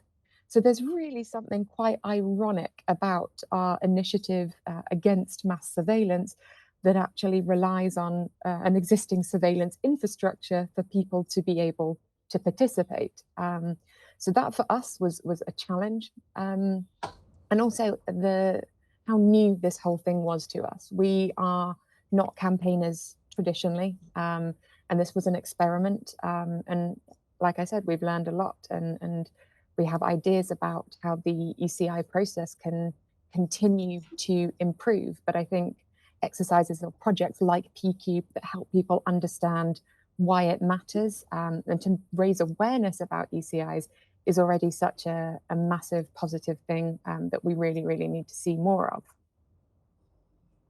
So as I mentioned, our ECI has closed with 77,000 signatures. But that's not disappointing for us because actually, politically speaking, we have really felt the impact of our ECI. And without getting those signatures, we still managed to achieve all of the goals that we wanted to achieve. We were calling for EU law to take seriously the issue of biometric mass surveillance. We were calling for more measures to protect people against things like facial recognition in public parks, in squares, in schools, this massive rise in the surveillance of our faces and bodies. And we've got that. It's actually being treated as part of the Artificial Intelligence Act, as Irina mentioned earlier. And we did feel that the European Commission, in putting forward their draft AI Act, gave us a really good starting point. All of us were quite surprised, actually, when back in 2020, just as our ECI was getting off the ground, a law came out suggesting a form of a ban on exactly what we wanted to ban. So that was kind of an early, unexpected success, that this was already getting on the legislative agenda. But I would point out that our fundamental rights-based analysis has led us to disagree with several of the assertions that have been put forward by the European Commission. And to respond to kind of the questions that came at the end of the last session, we definitely do think the proposal could have been more ambitious on fundamental rights, not just on biometrics, which is what I will focus on, but more broadly in several structural ways throughout the entire Act. So if anyone's interested in that, I would suggest going on the EDRI website, edri.org, where we do have a number of recommendations about what we would like to see to improve the AI Act and make it genuinely human rights centric. And I would also add that we don't think it's about striking a balance between fundamental rights and innovation, because as the name suggests, fundamental rights are rights. They are things we are entitled to. Innovation is not a right. Innovation can have a lot of benefits, but if we don't have the fundamental rights protections, I would argue that we're not going to then get the sort of innovation that we want to have in the EU and that is compliant with EU values and the kind of EU human rights regime and the sort of innovation that we want to foster. But lucky for us, as you can see from the screen, the negotiations for the AI Act with regard to biometrics are going in a direction that really, really excites us. And just earlier this week, we saw an article from Politico talking about how Europe is edging closer to a ban on facial recognition. And what we mean by that is, although we've still got a long way to go in the negotiations, the European Parliament and the lead negotiators have made it clear that at a high level, they support going much further than the draft proposal, and that they do want to ban biometric mass surveillance practices, or in the parlance of the AI Act, remote biometric identification in publicly accessible spaces. So for us, this is what our ECI, exactly what our ECI has been calling for. And we can really see how the voices of those 77,000 people who signed our ECI, as well as hundreds of thousands of others who have supported our campaign or been involved in other ways, we can see that coming into reality. And we know even with the member states where they are perhaps less or more cautious about the idea of a ban, even there we are starting to see some support. And maybe as I go through, just finishing off my presentation, I can pick out some of the points where we really especially think that the EU needs to go further to protect people. So perhaps I should have started with this, but hey ho, here we are. What is biometric mass surveillance? As Irina mentioned, we are not talking about any sort of biometrics. We are not trying to stop people from unlocking their phones with their fingerprints or their faces, for example.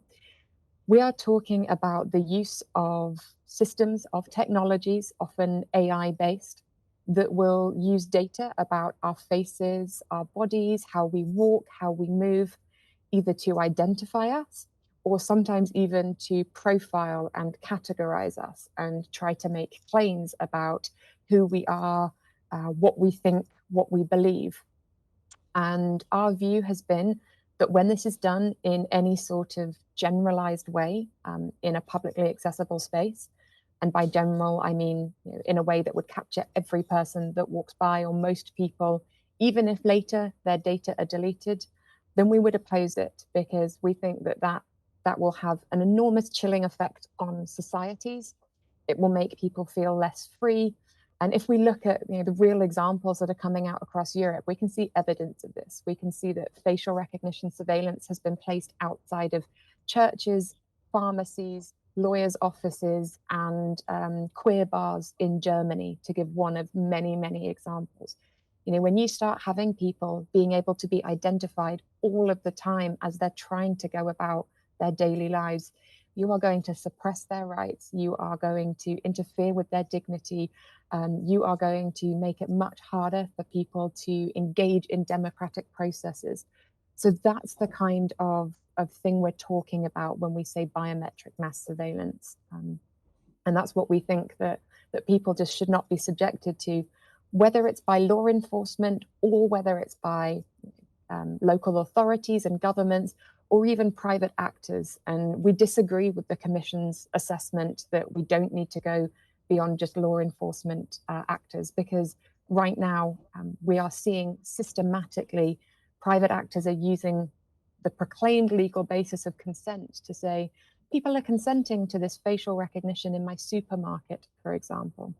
But it's really clear to us, and based on the analyses that we've done over several years, that if people need to access a supermarket to eat, they don't have a genuine choice over whether or not to consent to this kind of profiling, this kind of permanent identification.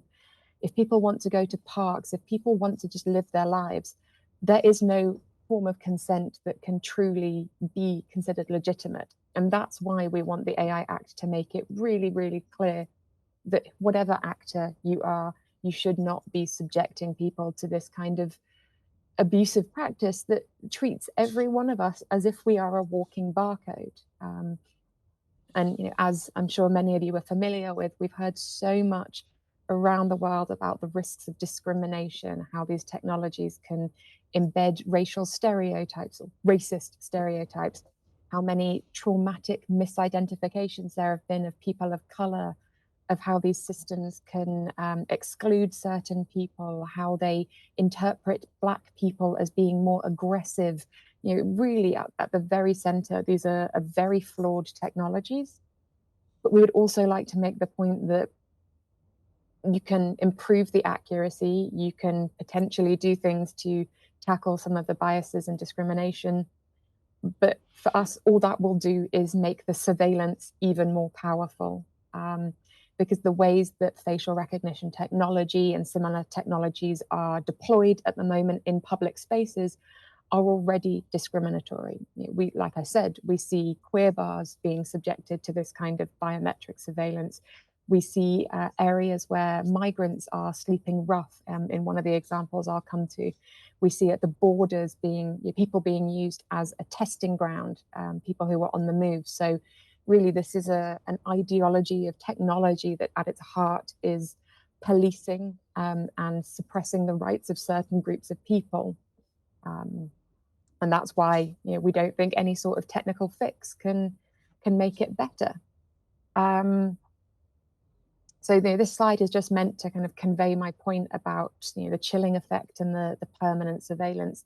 One of our major concerns about these systems, especially as more and more of them start to be connected with one another, is that you will have the potential to identify people and track them across time and place. And I know the Commission has said that they don't think post forms of remote biometric identification should be in the scope of the ban, only real time.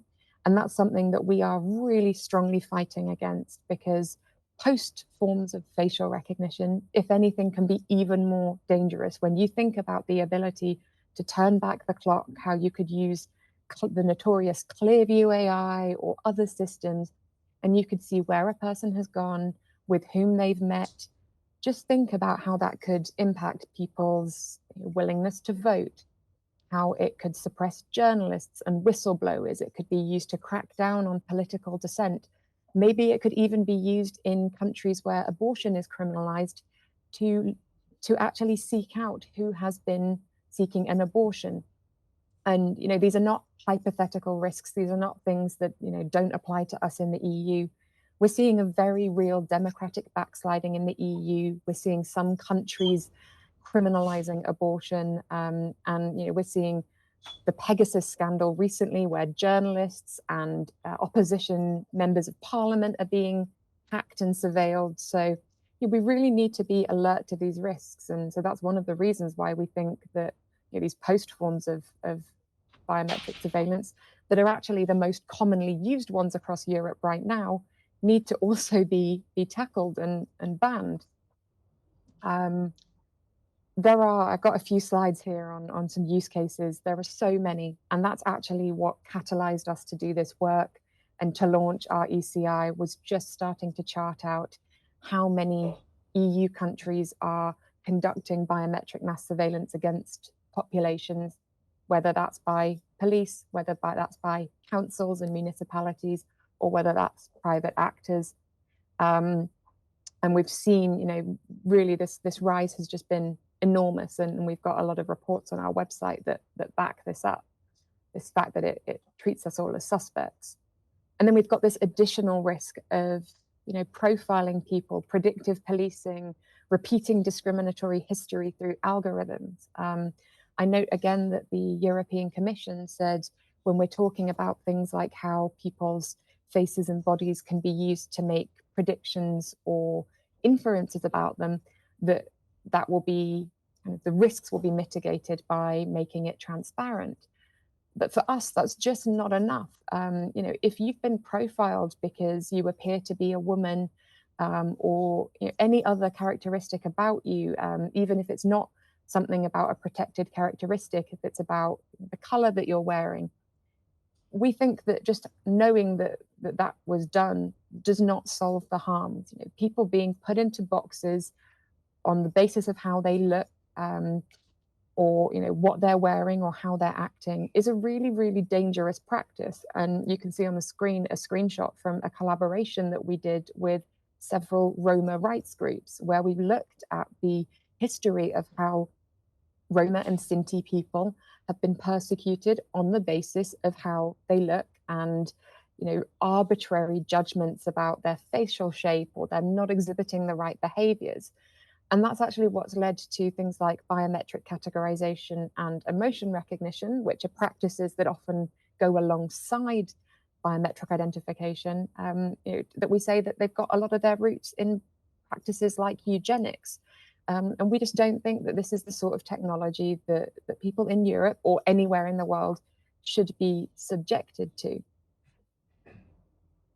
And as I mentioned earlier, we also see disproportionately that people on the move, people who are in vulnerable, precarious situations, are often the ones who are the testing grounds for these types of technologies. We see refugee camps in Greece, for example, being equipped with biometric mass surveillance that's supposedly for the protection of the people in the camps, but people who are in the camps report being made to feel like criminals. We see, suspicion and aggression detection supposedly used to improve public safety, but actually all we see is that it reinforces stereotypes and prejudices about who is suspicious and who is deserving of safety. Move on. So I just thought I would end on some kind of more positives because, you know, our ECI has been a really positive experience, and our campaigning and our policy work has led to the positive experience, or not led to, but contributed to the positive experience of a majority of members of the European Parliament supporting a ban on many, and in some cases all, forms of biometric mass surveillance. So, you know, we are so grateful to have had the opportunity to contribute to this debate and to raise these fundamental rights risks.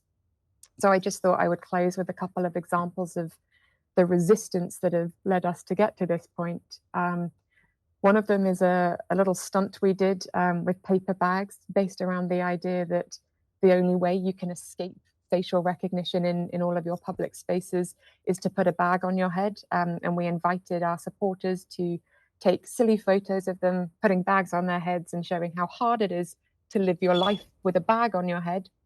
And that was a metaphor for what pervasive facial recognition does to each of us. And it also allowed us to make the more serious point that we can't live our lives with a bag on our head. We can't be suppressed in that way. We need our lawmakers to stand up and take this seriously and to protect us in the law. So that was the point of that act of resistance. We've also seen acts of resistance where an artist called Paolo Cirio, with whom we've worked, turned the camera back on the police in France that have been using facial recognition against people, including against protesters, which is one of the use cases that we use to show just how dangerous biometric mass surveillance can be. And then, of course, our ECI has been an act of resistance for us. And you know, it really has been an anchor of our campaign and the work that we've done as a way to rally around this really important fundamental rights demand for us. So that's it for my presentation. Thank you for giving me the opportunity to share about our work and why we think it's so vital that we have a full ban on these practices in the AI Act. And as you can see from this slide, I'm not speaking just on behalf of EDRI and our network, but also I think now we're up to 75 or so organizations that are in this coalition that are helping to push for laws that are genuinely going to protect us, genuinely going to put people at the heart, and to draw red lines against technology that has been proven time and time again to do harm to all of us. Thank you. Thank you, Ella. So thank you very much. So this is the reality, and now we move to fiction before lunch, which is, I think, a nice step. So what we tried to do with PCube and Science for Democracy was to reduce this complexity into a game, into a model. And the idea with PCube is to explain to scientists, ideally these are students of medicine, pharmacy, urban policy, to explain then how the policy process works, how policy change is possible, to empower this future scientists, organization also, to push for evidence-based policy and policy change in this direction. So we have developed a few games which are actual video games. The project is still ongoing, so we have prototypes. So my choice was not to let you play the game here today, but I just go for some screenshots of the prototypes, so bear with us. I mean, they're not still very beautiful in terms of pictures and features, but the idea is to show you how we reduce that complexity into a series of strategies. So we really let the student and the player in this case go through the complex world of facial recognition technologies and a series of strategies that we think ideally could provide for a change, the mission in this case, using the terms of PCube. Okay, so we can move from these slides. I'm going a bit fast on this point. So we have a lot of games as Science for Democracy, one on tobacco regulation, the campaign for the recognition of the right to science, the end-of-life decision euthanasia game, the decriminalization of psychedelics, and today we're talking about the regulation of facial recognition technologies. The idea is that the gamer, the player, the student in this case, is wearing the shoes of a policy entrepreneur.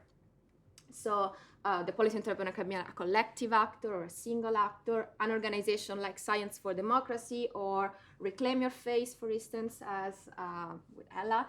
And there are a series of actors that interacts with the gamer, policy actors, scientists, government, parties, companies. And the important thing is that for all these actors, we have assigned a number of resources. They have a weight, they have numbers. Resources can be legal, can be economic resources, political resources, or knowledge resources.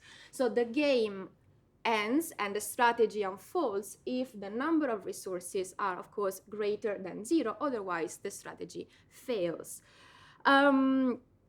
Okay, so I would move to, so these are some of the strategies. For instance, the identification of the correct network where actors are thinking and using their resources, reframing the policy problem, or moving to a different arena, as we will see in this game. These are theories of the policy process, so we use some of the academic literature on while structuring these games. So let's move to the other slide. Very important caveat. So all the games, and in particular this one, is set in a fictional country. Okay, so we are in Watchtopia. Sorry, this is the best name that we came up with. This is a democracy. So in Watchtopia, really people are concerned about human rights, accountability. It's really taken seriously by citizens, by the organized organization. And there is also some space for change by a range of different policy strategies. And there is also the possibility to move at the supranational level. So Watchtopia is a member state of the European Union. Okay, so let's move on. This is the first screen, so the first slide that the gamer sees, which is a detailed description of the mission, okay, of this game. The important thing is that this is a pedagogical tool. So ideally, this is going to be used in class, universities. There is also the teacher, the professor, which has an even more detailed teaching note, okay, with all the explanations and the lessons to be learned at each strategy. So we go on from this one. So the mission is as you already may have understood, is to have in Watchtopia a regulatory approach that is balanced for facial recognition technologies, that takes into account human rights and liberties, as well as security concerns. So the policy entrepreneur, the gamer, starts at the national level. This is the first move that he does. What does he do? The first strategy is to collect signature for a national referendum. I think we have a slide for that, Virginia. No? Okay. Yeah, we can go on this one, and let's go to the first strategy. So to collect signature for a local referendum in Watchtopia. Next slide is what the strategy is really about in the game. So the student has to sort the actors in 3 different baskets. So scientists, for instance, they could be supporting this first strategy of collecting signature, opposing, or inactive actors. Important thing is that at the top, the students can always read the cards for each actor. The cards provide for a brief description of the actors. I think we have also a slide for, oh yeah, it is. So there is a very brief description of what the actors does, and you see the kind of resources that they have. So the student has to sort all the different actors. Let's move on, because I'm just going to be detailed on the first strategy. So you see, this is a possible distribution, so supporting actors and opposing actors. If we continue, you will see that this is indeed wrong, because government is not opposing in the strategy of referendum, is very inactive on that, stays behind, while tech industries and big municipalities are instead opposing this particular strategy. This is why, according to our game, we decided that referendum is not a successful strategy. We explain in the next slide why this is not successful, because the big cities and tech companies are really interested in not banning facial recognition technologies, and they put forward a counter campaign against the campaign of the policy entrepreneur and the organizations. Therefore, the threshold of the signature is not met, because they put a lot of efforts in this counter campaign for the referendum. So this is how the first strategy goes into the second one. We ask the student if he, given that the referendum was not successful, if he's ready to move to the watchdog, so the independent watchdog, the Data Protection Authority of Wachopia. So ideally, the student selects this option, and this strategy is more is related to one aspect of facial recognition, and also Ella, she told about this one, on the use of these technologies for the operations of migrants landing in Wachopia. So the policy entrepreneur, the gamer, starts collecting testimonies of the migrants regarding specifically the discriminatory effects that this technology have on migrants, and therefore the DPA, the Data Protection Authority, starts hearing against this specific use. So we go on, and of course, this strategy is successful because the DPA issues a negative opinion, saying that the legal basis is not supporting the automatic processing of data, or biometric data, for this particular application. And so it's in breach of the law, basically. But you have won a battle, not the war, because still the mission is wider. No? The mission of the policy entrepreneur is really to have a regulation on facial recognition technology. So this is just a little step. So you won the battle, but not the war. We move on.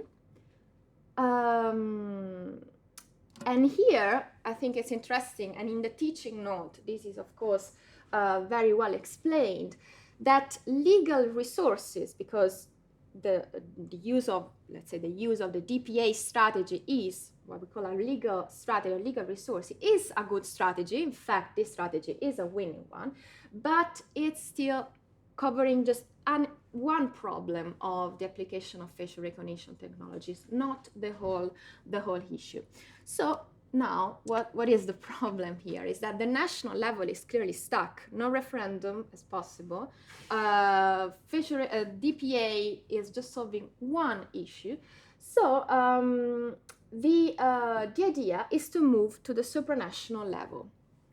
The real story, as you know, because the European Union is published the white paper Artificial Intelligence, and there is the possibility to participate in the consultation process.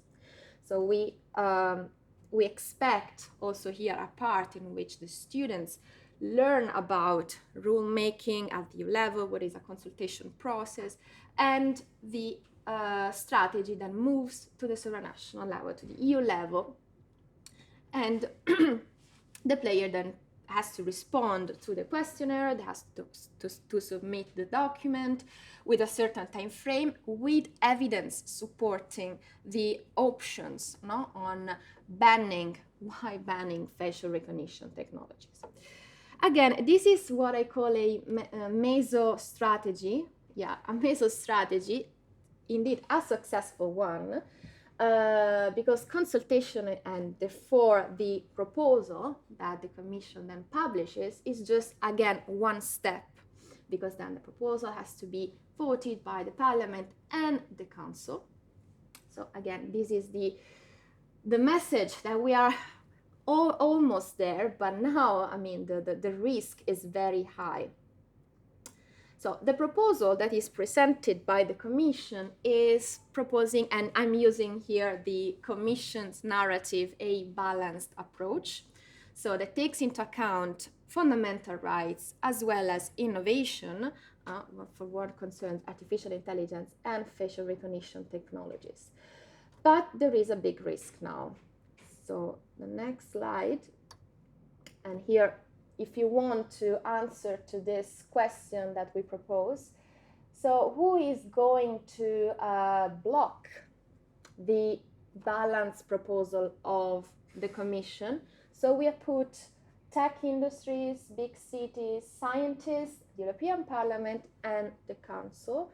And there are three actors that might actually block the balanced proposal. What do you think? The Council. Yeah, and then two more.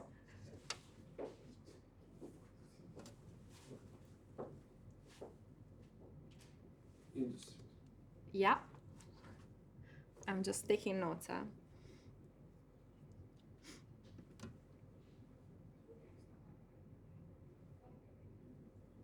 And the last one. Let's show Virginia what these are the three right peaks. So we have tech companies, industries, the Parliament, and the Council. Big cities, not a big threat here because the lobbying, we expect the lobbying to be those of tech companies, not big cities in this particular case. And then, of course, the Parliament, which is clearly divided, and the Council for other reasons that we already know. So we go on, and here is where the, let's move again, where we have the last strategy, so therefore also the last learning objective of this game. Let's go on, Virginia, with this one. Yeah. So the game, or the policy entrepreneur has the possibility to activate a European citizen initiative. There is a bit of explanation of what is a European citizen initiative. Ella has already, better than me, explained what the European citizen initiative can do, cannot do. What does it take to actually be heard and to launch such an initiative? But in our ideal world of Watchopia, the European Citizen Initiative is indeed able to collect all the signatures. Is also registered on the dedicated website of the European Commission, and this is where the resources change. Because the European Citizen Initiative asks, as for real, for a ban on the public use of facial recognition technologies, claiming of the risks, the high risks that are associated with specifically biometric mass surveillance. And the Parliament and the Council, in the structure of the PQ game, change their resources because of the agenda setting power of the ACI. They cannot just not hear the message and the voice of all the citizens that have signed and that do believe in the manifesto, in what the ACI is actually asking. The resource change, and in the next slide, I think, they cannot really ignore the preferences of the citizens. Therefore, for them, it's better to accept the proposal of the Commission as it is, balanced regulatory framework, instead of trying to push for less protection of fundamental rights for what concerns facial recognition technologies. So this is how the game ends for us. In fact, the game will show that the resources are now positive. There was a real change of the full conditions with the presence of the ACI. And the mission is accomplished. So there is also a longer explanation for the students on how this strategy actually unfolded. And so this is really, again, we try to explain the complexity of everything that we have been discussing this morning in these games, this game in particular. So hopefully next year the games will be open online and could be used by everyone, not just universities. And I really hope that it makes sense and it was not that boring. So yeah, this is it. Thanks. Thank you.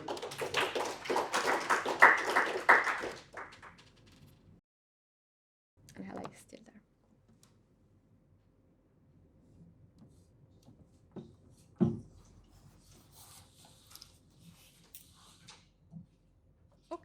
Okay.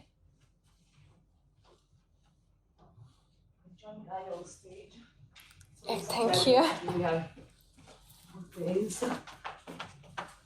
No, I encourage to ask questions. We have some minutes, so I encourage you to ask questions because I think also this session we tackled deeper analysis on an aspect of AI, which is one of the most fundamental probably, but on the other hand, also how organizations, groups, citizens can somehow participate in that policy-making process that was described so attentively by the previous speakers. And also, since Ella is still with us, I don't know if you want to add some comments on the feedback on the game, on the difference between the rational and logical mechanism of the game. And me and Ella, we met because we had this initiative on awareness on European citizen initiative. So that's for sure is a bigger challenge, the fact that citizens don't know about their political rights.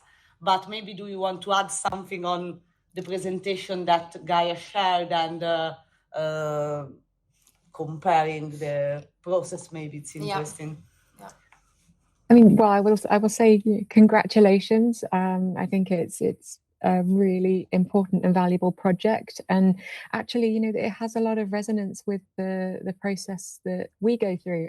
Of course, we, you know, jumped into an ECI, but actually there's been so much national litigation, complaints to data protection authorities, freedom of information requests.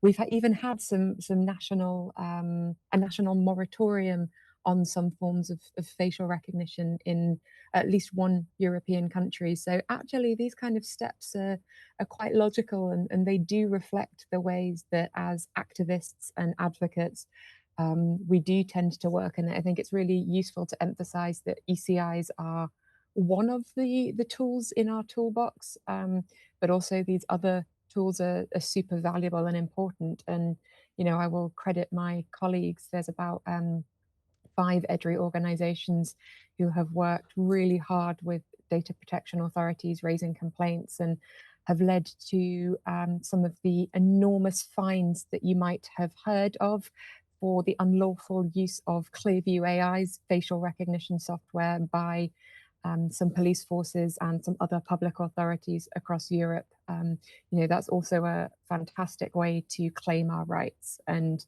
what we're saying with our ECI, or what we have been saying with our ECI and continue to say with our Reclaim Your Face campaign, is that it's great to have those tools, but we want this to be clear from day zero in the Artificial Intelligence Act. We want no ambiguity. We want it to be known that you cannot treat people as walking barcodes. Yeah, well done, and thank you. And also thank you for your help, because it was very precious during while we were writing the script for the game. Absolutely, the example of facial recognition, of Reclaim Your Face, was absolutely necessary for us. So to give us the idea of the power of the ACI at the end. So. I don't know if we have questions from the online audience or from the people connected illegally on the WebEx. Okay, we have a question from the room. Can you take the stage? So, stage. Yeah. Well, my voice carries, so. I don't know if the camera can.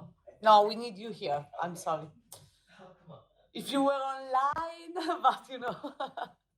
Thank you very much. And also, please introduce yourself.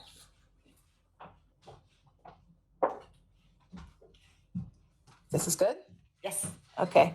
Hi, everyone. I'm Geralda Shiverton. I work with HouseBase, which is being used on the, for the event.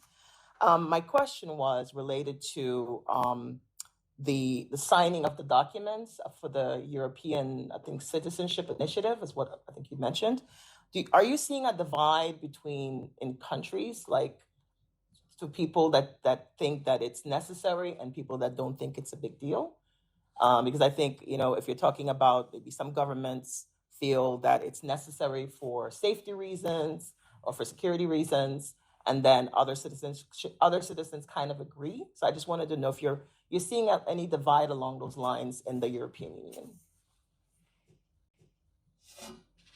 Could I just clarify, sorry, is that a divide between countries and how people feel about facial recognition, or how they feel about signing the ECI and needing an identity document?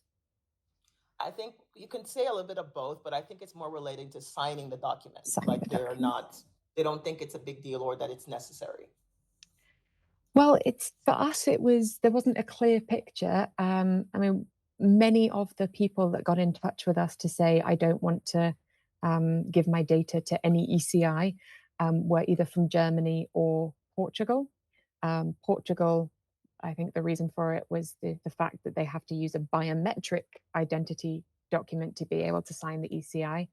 And Germany, of course, you know, we know that it's one of the countries with the highest rates of, as you could call it, digital literacy around data protection.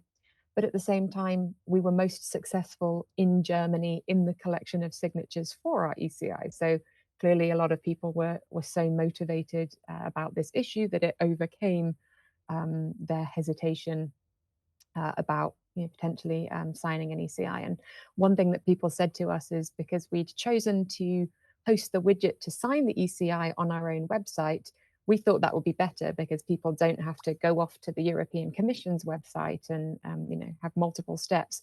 Actually, people said, well, I probably would have had more confidence signing on the European Commission's website because I know it's legit. So we did a lot around data protection and security for our ECI, but it was a huge amount of work convincing people that it was secure, that we'd done our due diligence, that we had all the data protection stuff in place. And I spent the first few months of our ECI campaign actually speaking with people every single day about what we'd done to ensure data protection.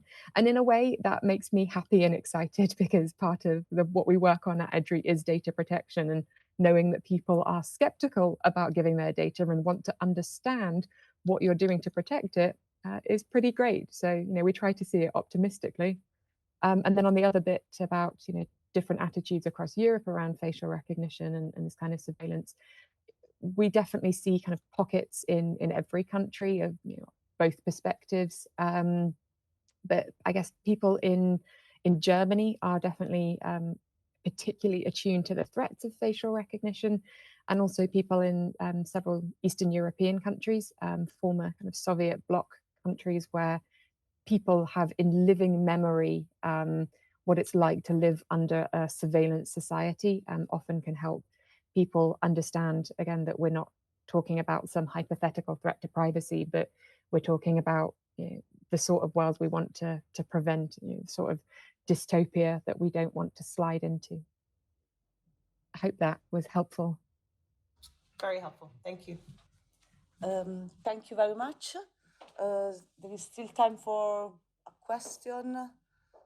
Please, reintroduce yourself so those who joined us later know that you are one of those working on these regulations. Hi, Ella. Kai Zenner from the European Parliament.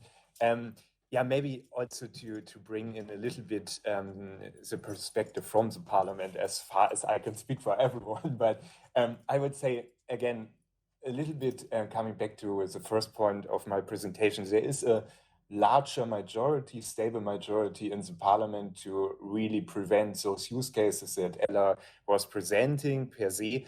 I would say there is a kind of different approach that, for example, the EPP again, we would say that a lot of the presented use cases are already falling in existing legislation. So one of the cases from Ella, I was immediately thinking, okay, this is covered by the law enforcement directive. Or Ella was already mentioning it, GDPR, where the consent is giving a lot of flexibility. And then we would argue, okay, then the GDPR revision is coming soon, or maybe coming soon in 25, 26, then there is the place to adjust this. The whole issue, we would say, is more of a privacy issue, and again, should be then targeted by the GDPR, by a privacy regulation, if it's finally out, and so on and so on.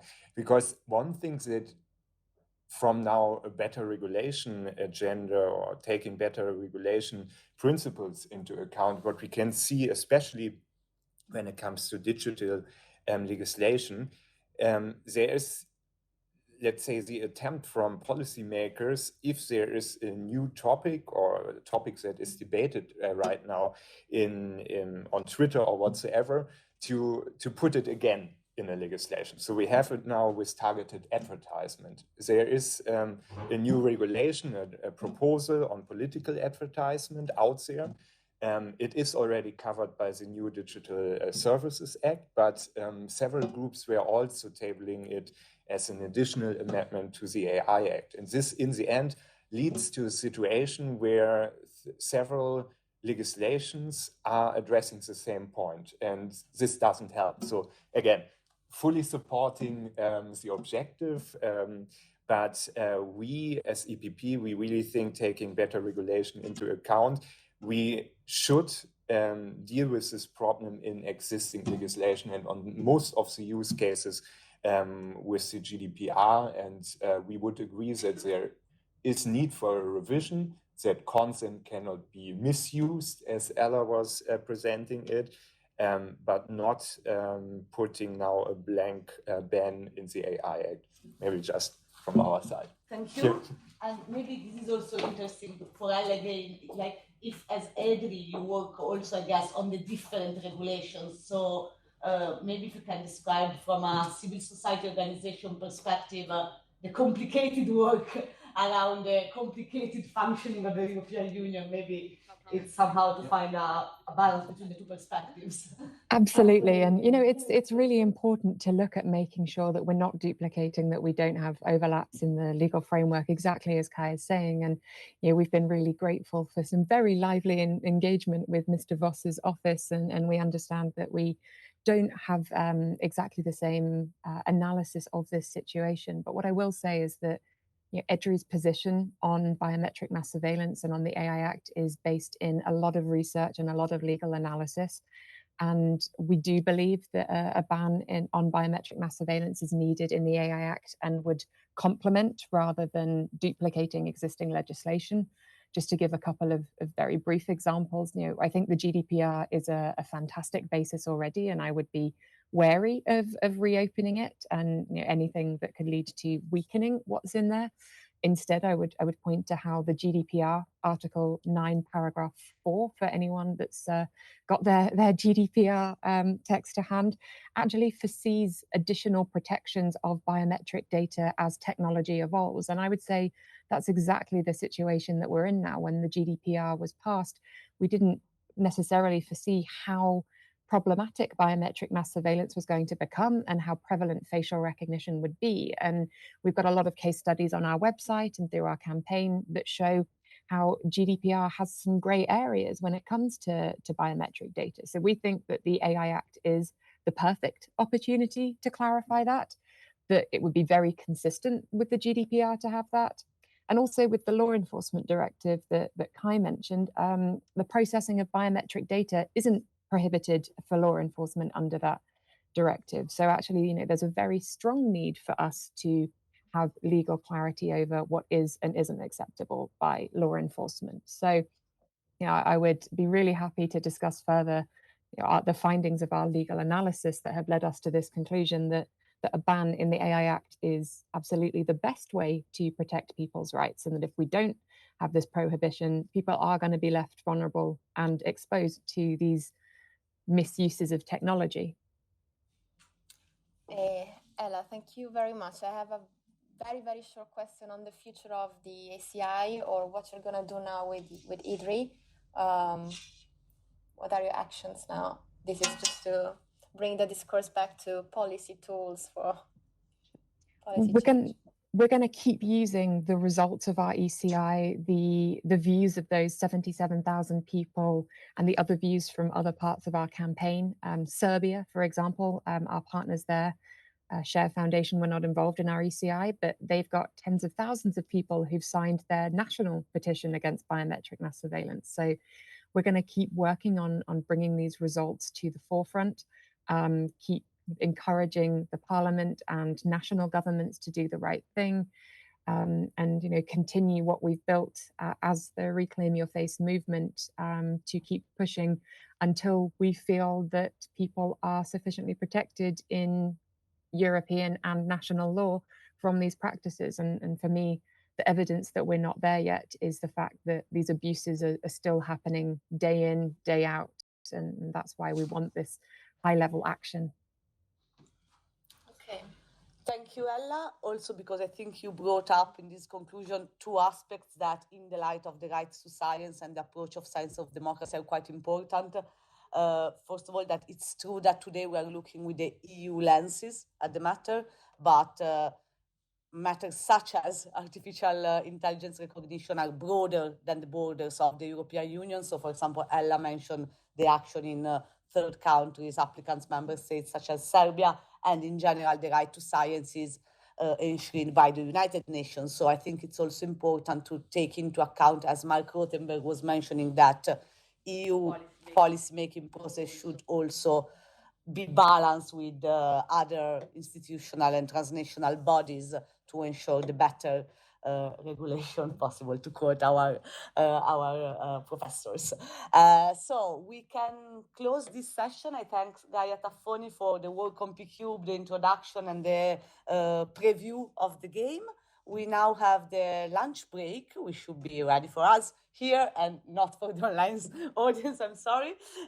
We will reconvene at 2:30 for the roundtable that will be facilitated by Franco Donati from Science for Democracy. And we will have a new live streaming going and new discussion on house space. So thanks for the attention this morning, and see you at 2:30 for the second session.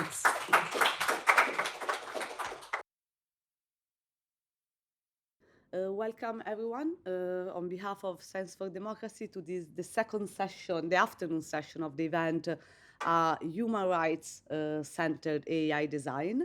Thanks for the people that are here at the House of Europe in The Hague, and for those that are following online, both on YouTube and on the House Space platform that we are using to follow and take part in the event. We will now start the conclusive session of this event that is organized by Science for Democracy in collaboration with the Consumers Empowerment Project, PCube, SALIS, and Claire. And I will now leave the floor to Franco Donati, researcher in industrial ecology at Leiden University, member of Science for Democracy, and one of the key sparkles in organizing this event that had this morning the first session on the interdisciplinary and political challenges of artificial intelligence. I will let Franco introduce the session that follows, which is a roundtable with some discussants, some of them connected online, others in person, and we encourage all the participants, particularly online, to use the comment section and the questions that Franco had prepared to have a collaborative and live conversation that will help us to then go toward the conclusion of the event. For those of you that are following online but are based in The Hague, I remember that you can either join us at the House of Europe or at 5:30 at our networking event at cafe restaurant Schlemmer, where we will have with Marco Cappato a goodbye drink after this long day of actions. The floor to Franco Donati for the round table. Okay, thank you, Virginia, and it's very exciting to be here. Thank you for the speakers. I will introduce you shortly, and thank you for being all of you here. This is pretty nice to actually being able to organize this type of events and hold them also in hybrid format where people from online and presently they can participate to this type of discussions that are crucial for the future of artificial intelligence in general and its applications in our society. The focus of this panel will be that we would like to have some document at the end of this, some ideas of how, some takeaways of how we want to move forward in terms of policy, where we need to go from here. And we'll touch upon discussions on open data, data protection, artificial intelligence and health, and democracy in general. We have 5 speakers that are joining us today. We have Professor Klaus Heijn, who's Professor of Law and Economics at the Erasmus School of Law in Rotterdam. We have Isabelle Hupont Torres, who's a Scientific Project Officer at the Joint Research Center Humane Project. I hope I'm pronouncing it correctly. We have Sasha Marchand, who's Senior Advisor at European Hospital and Healthcare Foundation. We have Giralda Shiverton, who's a regional lead with Housespace. And then Federica Paolucci, who is a PhD student at the Bocconi University of Milan. Before we begin, I also wanted to bring the attention of some of the answers that were brought forward by some of the participants that are online on the questions on the perspective of big challenges and opportunities that these people see in the expansion of artificial intelligence systems. And with the hope that actually this could fuel some of the conversations in the panel as well.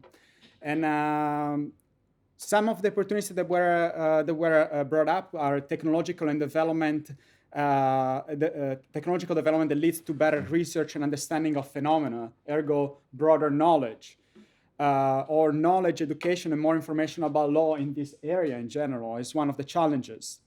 Some indicated that there's a particular interest in application of research, but also who's going to make and implement rules concerning artificial intelligence. And also questions of, is artificial intelligence development moving too fast for the bureaucratic apparatus to actually regulate it and make sure that it actually benefits society at large? Challenges of education, so opportunity in educations, and what are the challenges related to explainability, bias, and fairness? So having said this, I would also like to give the opportunity to Isabella Torres before we begin with the questions on making a short presentation of what she would like to talk about. So if she's ready. Isabelle, the floor is yours. Yes, I am. I'm trying to share my screen, hopefully in a second.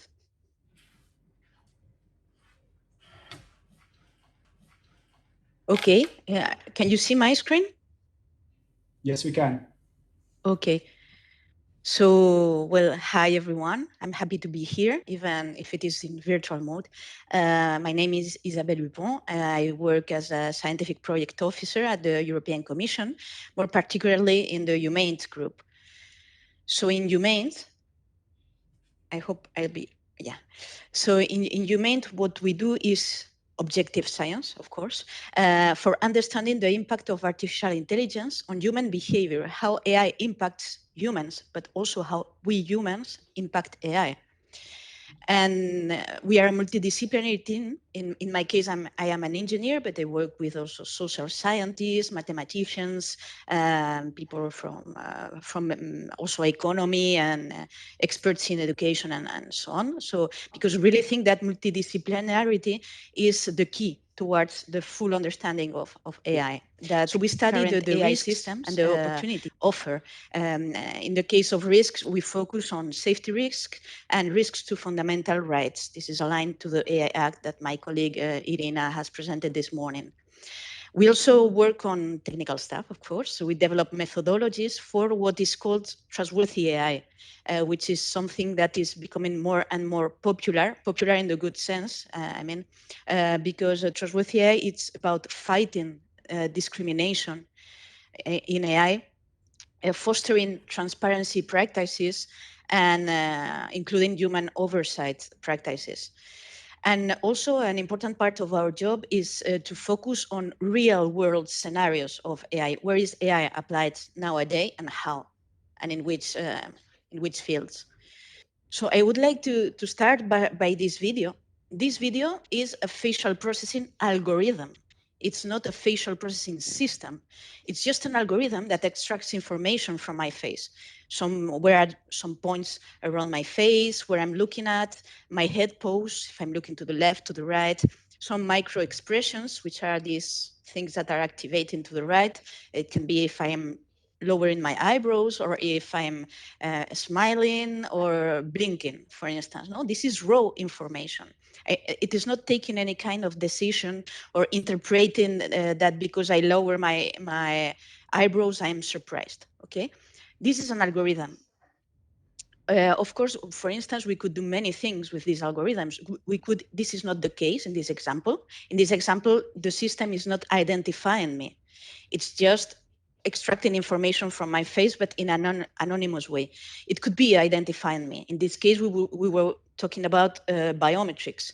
It could also be detecting if I'm wearing red glasses or if my hair is blonde.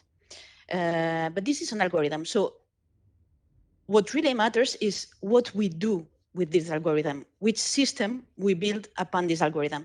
So this is, this is the way we like to represent. In this case, it's trustworthy facial processing, but it could be any kind of trustworthy AI application.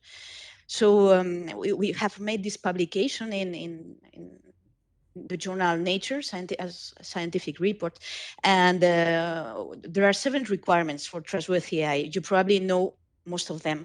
And these are the pillars upon any AI system should be built. It includes human agency, oversight, technical robustness, transparency. It must be transparent. Also have good data governance. It must have a good positive social impact, be accountable and non-discriminate, and do not discriminate people. And the algorithms, what we call the facial processing tasks, is the algorithm should be built taking this into account by design. Not after the model is built by a scientist in the Stanford University or whatever university, but by design. Really, when we start thinking about building the algorithm, we have to take this into account. But what really matters, and actually the European AI Act, for instance, focuses on the application, not on the algorithm itself. The application is much more than an algorithm. And this would be my key takeaway message for today.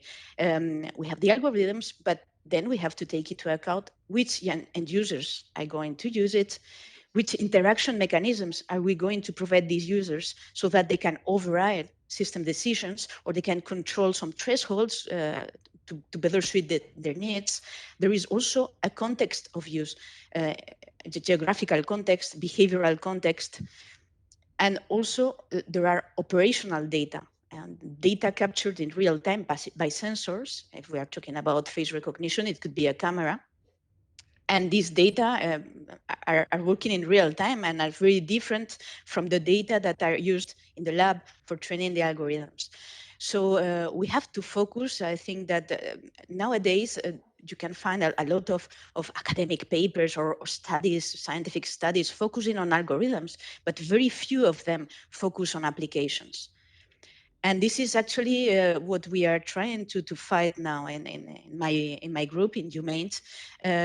We are really trying to establish the landscape of applications, of AI applications. And in this work in particular, we focused on facial processing. So any kind of analysis of the face.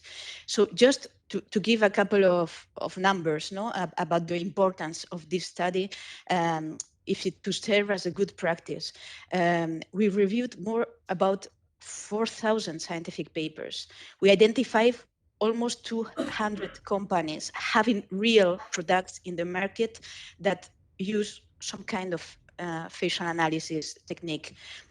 We compiled 60 real-world applications, that is, applications that are in the market and being deployed by many stakeholders, including law enforcement agencies, for instance.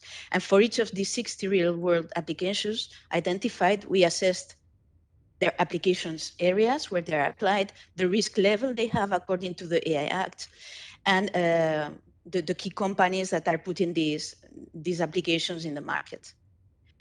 So this allowed us to identify limitations and challenges that have to be overcome very urgently. You probably know most of them. The most important one is documentation. Application systems in the market are not well documented, and there is a need to document thoroughly these systems because it might cause disinformation. Also, you know the fairness problem, facial recognition systems that do not perform the same way depending on the ethnical or the skin color of the individuals. This is the origin of these problems is on data, and data sets are used to train these algorithms, and these data sets are usually crawled from the internet. We looked for faces in the internet and we collect them to train these algorithms. So perhaps the bias comes from us humans. No, if these data sets are biased, it means that the place where we find them, which is the internet, is biased as well. So we need a switch in our minds. Also, another interesting finding was that this kind of AI systems in general tend to be more and more distributed. Distributed means that they are more and more large, deployed at very large scale in several places, in a country, in a city. So this distribution implies some security and privacy concerns because data, biometric data or personal data might be traveling from one place to another over the internet.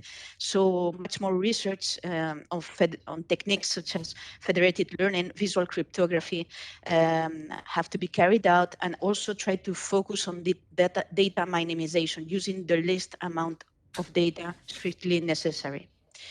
And also we found out that there is a need for having operational evaluation benchmark to evaluate these systems, not just evaluate these systems in a lab, which is done right now.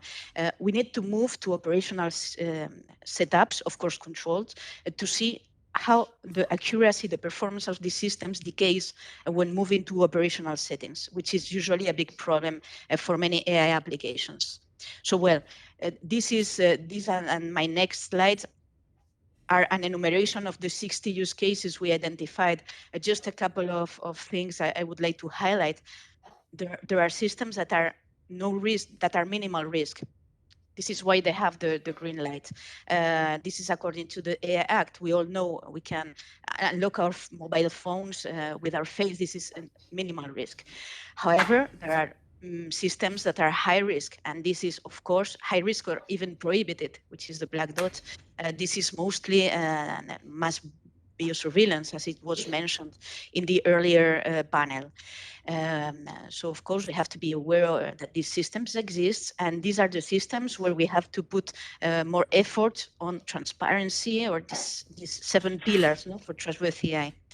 But also, it's very important to highlight that there are facial processing applications that are not so popular. They are not well known by the wide public. Also, they are not so present in the market, but they are very useful. They are applications for good, let's say. This includes using affective robots as companion for elderly person, or to help children with autism to understand emotions and work their emotions. Also, pain detection. Pain can be detected from facial expressions, and this is super useful for patients that are in a hospital and suffer pain, but they cannot express their pain because they have dementia or because they're an elder person, like they cannot speak. So identifying the phases of pain and having an alarm disclosing about this issue is a super important application. Also, visual live logging for persons with Alzheimer. That this can say that what happened during the day and be used as a memory aid. Also for blind people to know what's going on in a scene and who is around them. Speech recognition for voice impaired, face guided communication for moving a wheelchair, for instance. So there are very strong facial processing applications that are not face recognition or mass surveillance, and that deserve to be here because they really help the society. And of course, they need to be regulated. Regarding this other issue I mentioned regarding the lack of well documentation practices for documented AI system, what AI systems do and what they should not do, and so on. In Hupont, we are now working on a unified catalog of use cases, and we are using a standardized a standard called UML, it's Unified Modeling Language, to model these use cases in a machine-readable format. And the interesting thing of using this kind of standardized approaches is that you can explicitly say which is the intended purpose of the system, which is the intended application area, and forbid other application areas. And especially say the misuses. For instance, let's imagine that we have this smart shooting camera, a very common use case. You have the smart camera that only shoots the picture when everyone is smiling in front of the camera. This use is naive. We have probably all used them, but there are also misuses. For instance, it was used in Japan for the workers of a company. When they were coming to the office, they were forced to smile before entering to the office. It was supposed to be to foster the good ambience in the workplace and so on. But these workers perceived that their emotions were being manipulated. So this is a misuse, and this we can document. So this is why documentation practices are so important. So my takeaway messages are: put the focus on systems, not on algorithms. Analyze the risks, but also analyze the opportunities that AI system offers. We need to also to incentivize data sharing practices, because this lack of good data quality, good data is really a problem, especially for SMEs that cannot collect as much data as big techs. And these data sharing practices could be good also to guarantee the trustworthiness of the data sources. We need documentation, and we need to develop operational benchmarks for evaluating AI systems. And this is everything from my side, at least to the moment. Thank you so much. Thank you, Dr. Hupont. Are there any reaction on this presentation that you would like to address at this moment? Otherwise, we move forward to the questions. Okay, perfect. I'm sure some of these points in this very comprehensive and interesting presentation will also be used further into the discussion. But so we'll get right to it. And the first questions that we have is, what does it mean to develop and deploy artificial intelligence systems that have a human-centered perspective? And I will start with Professor Klaus, if you would like to express a few words on this. Yeah, thank you very much. I'm not sure whether I'm the right candidate to answer such a more technical question, but from a more legal point of view, I would question in general, what shall that mean, human-centered approach in legal terms? It is a political term, and it is a value judgment which we may share, but to make this, so to say, graspable in legal terms, that is another question. For sure, the AI Act tries to deal with this question very lengthy, and it comes also back in other documents. But giving a simple answer to this question, I feel overburdened. Yeah. But it may hint to something else. What I felt the whole day here when I observed a little bit the scene, that we have to deal with a lot of words, definitions, which are yet not spelled out in the. Now I have to look at you for the simple reason that you are in the room. That the AI Act has many definitions which are yet not nailed down, and then what is critical is then shifted to an annex. That I do understand for lawmaking why this is made, but there's still a lot of work to do to spell it out. I'm not 100% sure whether I gave a good answer to this specific question, but I tried my best. No, it's an excellent answer, and it actually provides some points of further discussion. I also want to encourage everybody to pitch in if you have something to contribute to the question. But indeed, I mean, it indicates there is a divide between what things mean in legal terms, what means for society as well, what people perceive that something that is human-centered might mean, what is the benefit that they receive. From the other speakers, do you have what is your opinion in this on this discussion specifically? Please feel free to take your space.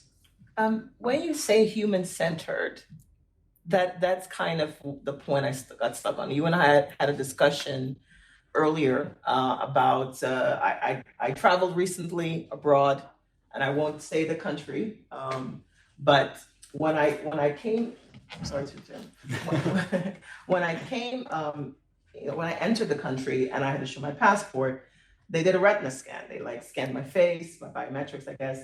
And then when I was leaving, I didn't need my passport or my boarding pass to leave. It literally scanned my face and I was able to go through. So, I mean, I think when we're talking about the event today, that's the area that's the most sensitive. How far are we going to take collecting data using AI? Was my passport not sufficient? You know, were my fingerprints not sufficient? So it went a step further than that. So I think when it comes to like human-centered, it's depending on what it's used for. Because like Dr. I forget her name, Hupont said, it can be used for good things. I mean, if a patient has dementia and you know they can't express that they're in pain, it can be used for good things. So it depends on what it's being used for. If it's being used for good, I mean, I welcome it. I think that you know there are really good uses for AI, but then there's the other part that you know could end up trampling on rights. How far are we going to go collecting data to do so? So that's kind of the view I have on the human-centered version of AI. Thank you. Yeah, and this highlights something like a point that we actually were discussing earlier as well, is to what extent the risks that a society is incurring in the use of some artificial intelligence perspective outweigh the benefits. You know, because it's always a balance. I can imagine, for example, with facial recognition, there is a discussion on public safety that people want to be ensured that, or the government anyways would like to promote. But at the same time, which risks does it come, and how can we mitigate those risks? If Dr. Hupont would like to actually address some of this. Yeah, there is always a trade-off between risks, benefits, and opportunities. And before deploying any kind of AI system, we have to make this exercise to put everything in the balance and to ask citizens also to explain, to be transparent with anyone about how the system will be used, how data will be used.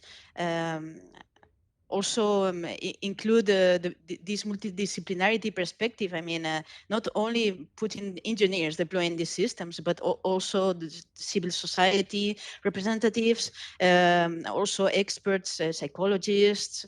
I mean, involve a lot of people in this exercise. Up to now, it's true that these systems were mostly deployed by engineers, no? Or yeah, and in the few cases that, if we all think about this large-scale face recognition, which is not one of the most common use cases, it's very rarely deployed, especially in Europe, only in case of terrorist threat or this kind of occasions. Yeah, we need to ensure that it is only deployed if really needed. Yeah, thank you. Indeed, it's quite interesting take. And how do we like this? This actually touches upon a discussion on human rights. Like it creates a bridge between the technical discussion and the human rights perspective. So how do we protect citizens in a way from the misuses of artificial intelligence, but also but how do we promote public participation in artificial intelligence, but also to facilitate, to improve the life of citizens, overall. I would like to address actually the question is what challenges inequal treatment and inclusion of these systems do we have, and how can we mitigate them in this sense? I don't know if Federica Paolucci feels like contributing to this point. Yes, thank you very much for the question. And let me say that I'm very happy and grateful to be present, even if online today, to this wonderful panel. And I hope you can hear me fine. About the equal treatment, let me address a point before answering this question. We were speaking about good and bad uses of AI, and I actually don't believe a lot in this definition, because I think that as per everything, it's not bad face recognition per se, which is also part of my PhD thesis. So it's a topic that I'm very passionate about. But how democracy and how human rights engages with this sort of technology. An example for me is, for instance, and since Marco Cappato is present here, which I highly support in Italy, his work, it's the use, for instance, of digital signature. Like, we can use it, but for some point, and I'm saying something strong, we fall out in the justification that for something is to be used and for something else is still not protected by law. So this is the sort of balance that in law we are failing to make in terms of usages. This comes, of course, the equal treatment, because with the data protection side of the story, every biometric data is actually a special category of data. But as you know, some specific categories, I would say, are more difficult than others. For instance, women are highly discriminated in this sense, and also other categories. And inclusion, moreover, should be enforced. How?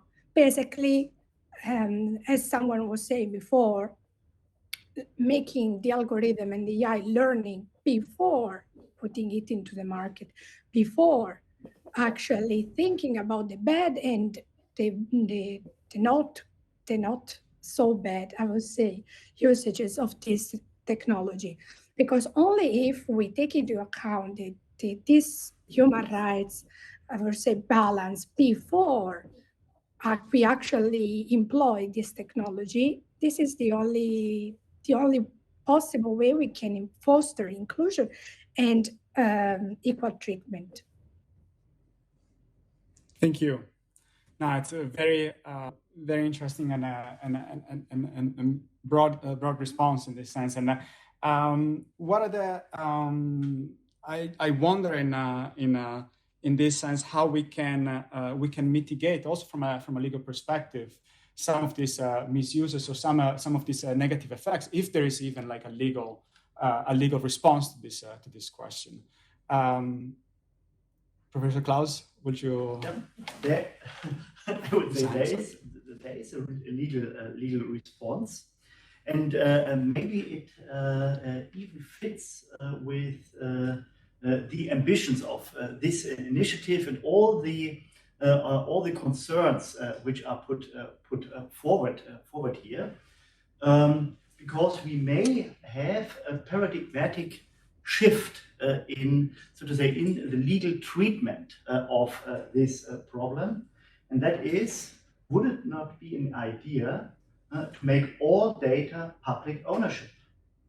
All data are public ownership, and then for specific purposes, use rights are given to firms, but those use rights could also be retained. And now we're saying, okay, cannot imagine that, but we had that in Europe before, and that was in the 1950s, when the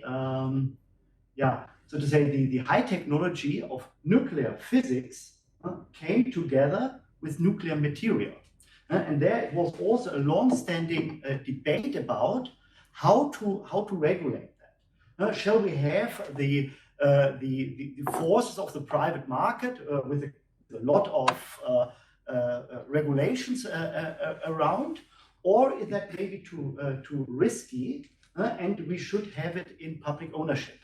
And from that point on, Jean Monnet was one of the proposers of that, to make any nuclear material in the European Union a public good, which is under the control of Euratom. And Euratom gives then, according to the critical levels of the material, ownership rights, not use rights to it. And that can also be an endless use right. But if something would go wrong there, also in competition, then it could be in principle retained. So this is not to come because the AI Act and all that is already too far to come up with an alternative. But we have one, and that is public ownership, and we can retain the data to the public whenever it is needed. And do you see some and please also the people feel free to contribute to pitch in, but are there specific data might actually require specific application might actually require different challenges, different approaches to this? For example, I can imagine that with medical data, medical application, this could be quite sensitive. Of course, also for nuclear application, there is a public national interest and safety issue, security issue. But is this type of system also will also be applicable for in the medical application? If so, how? No, the idea would be fundamental. All data which are generated are public, are owned by the public. So this is super general, and then a more fine-grained regime has to come. For example, for the medical sector, what is possible there and what is not. But it would bring the citizen and so to say the public will in a stronger position vis-a-vis the companies or the hospitals which are yet kind of owners of that.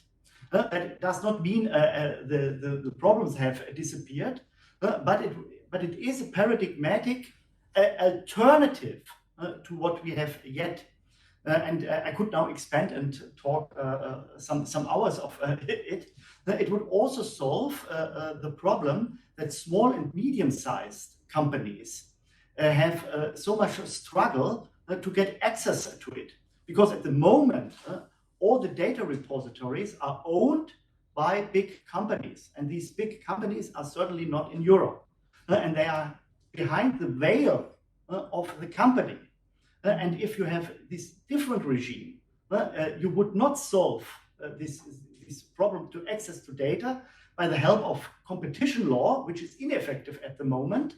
Therefore, we have all these other discussions, but you would change it by a switch in the ownership regime. So this is the big alternative, which is on the table, but obviously not on the table of the European Commission, because it would need some brave policymakers to come forth with those suggestions, and those fundamental switches in the legal regime only happen every 100 years, and obviously at the moment the time is not ripe. So I want to comment real quick. I think when everyone heard data and public, everyone kind of, I think I understand what you mean, because we had a discussion before about larger companies having access to data that smaller companies don't. But when it comes to like medical things, I'm someone, I don't even accept cookies online. So if a website wants me to accept cookies, I'm just going to exit the website, you know? So I'm that kind of person where like my data, my privacy is so important. So when it comes to medical, even more so. So I think like when it comes to that, it depends on the type of data. So if we're talking about buying habits, you know, that companies have access to, then why not let the smaller companies also have access to that if it's something that's already out there? But when it comes to like, to me, when it comes to like more sensitive things, of course not. So I think that's what you mean. So I'm just trying to clarify that, but just wanted to make that, ask that question and also. Wonderful, I have to reply immediately a little bit. Think about the case of Iceland. And Iceland sold all the genome data to a company. And the interesting thing is now, how is in Iceland on the constitutional level the individual protected? Yeah, and you get a totally different thinking about it. It is public ownership does not mean that you as an individual are stripped all of your data and you have no rights, but it leads to a different thinking about it. So that is a little bit. But now I'm. Maybe someone else. Thank you. Thank you. Wants to add something to that. No, it seems fine. Oh, please, yeah. Yeah, sorry. I fully agree with this conversation, this discussion. And actually, I didn't develop too much this point in my presentation because it was too long. But yeah, so data is the new gold in artificial intelligence. So the more data you have, the better is your algorithm and therefore your system. So it is as simple as this, no? The more data, the best is the algorithm. This is the magic of deep learning and all these artificial intelligence techniques that are being increasingly developed. So it is the rush for data. And I was part of an SME before joining the European Commission, and I saw this problem, no, personally. SMEs struggle with data. Why? There are two kinds of database: private databases that are owned by tech giants because they have the users and they have the community of users. They can gather a lot of data from their users, so you cannot access this data. And then you have what we call the public databases that are mostly academic efforts, very well-known. The MIT, Stanford University, Cambridge University, they have even some private companies at a smaller scale. Microsoft has opened some data, and we call these public databases. And these databases can be used for academic purposes, but not for commercial purposes. So SMEs are harmed because they cannot use public databases, because public databases are only for academic uses. And of course, they cannot access to these tech giant databases because it is their trade secret and the magic of their algorithms. So what can do SMEs? So perhaps it's not a matter of opening data to everyone. Perhaps it's just a matter of creating controlled data spaces with agreements between public institution, public-private institution, let these SMEs access data, but in a very controlled way and following certain specific rules that should be controlled. So we need standards for this. We need regulations for these data spaces. If I'm not wrong, I'm not an expert on regulations, but if I'm not wrong, we have this Data Act and also some European data spaces that are starting to be deployed for this. So yeah, I really think that data, sharing data, controlling how data is shared and making SMEs be closer to this data is really a key towards the democratization of AI.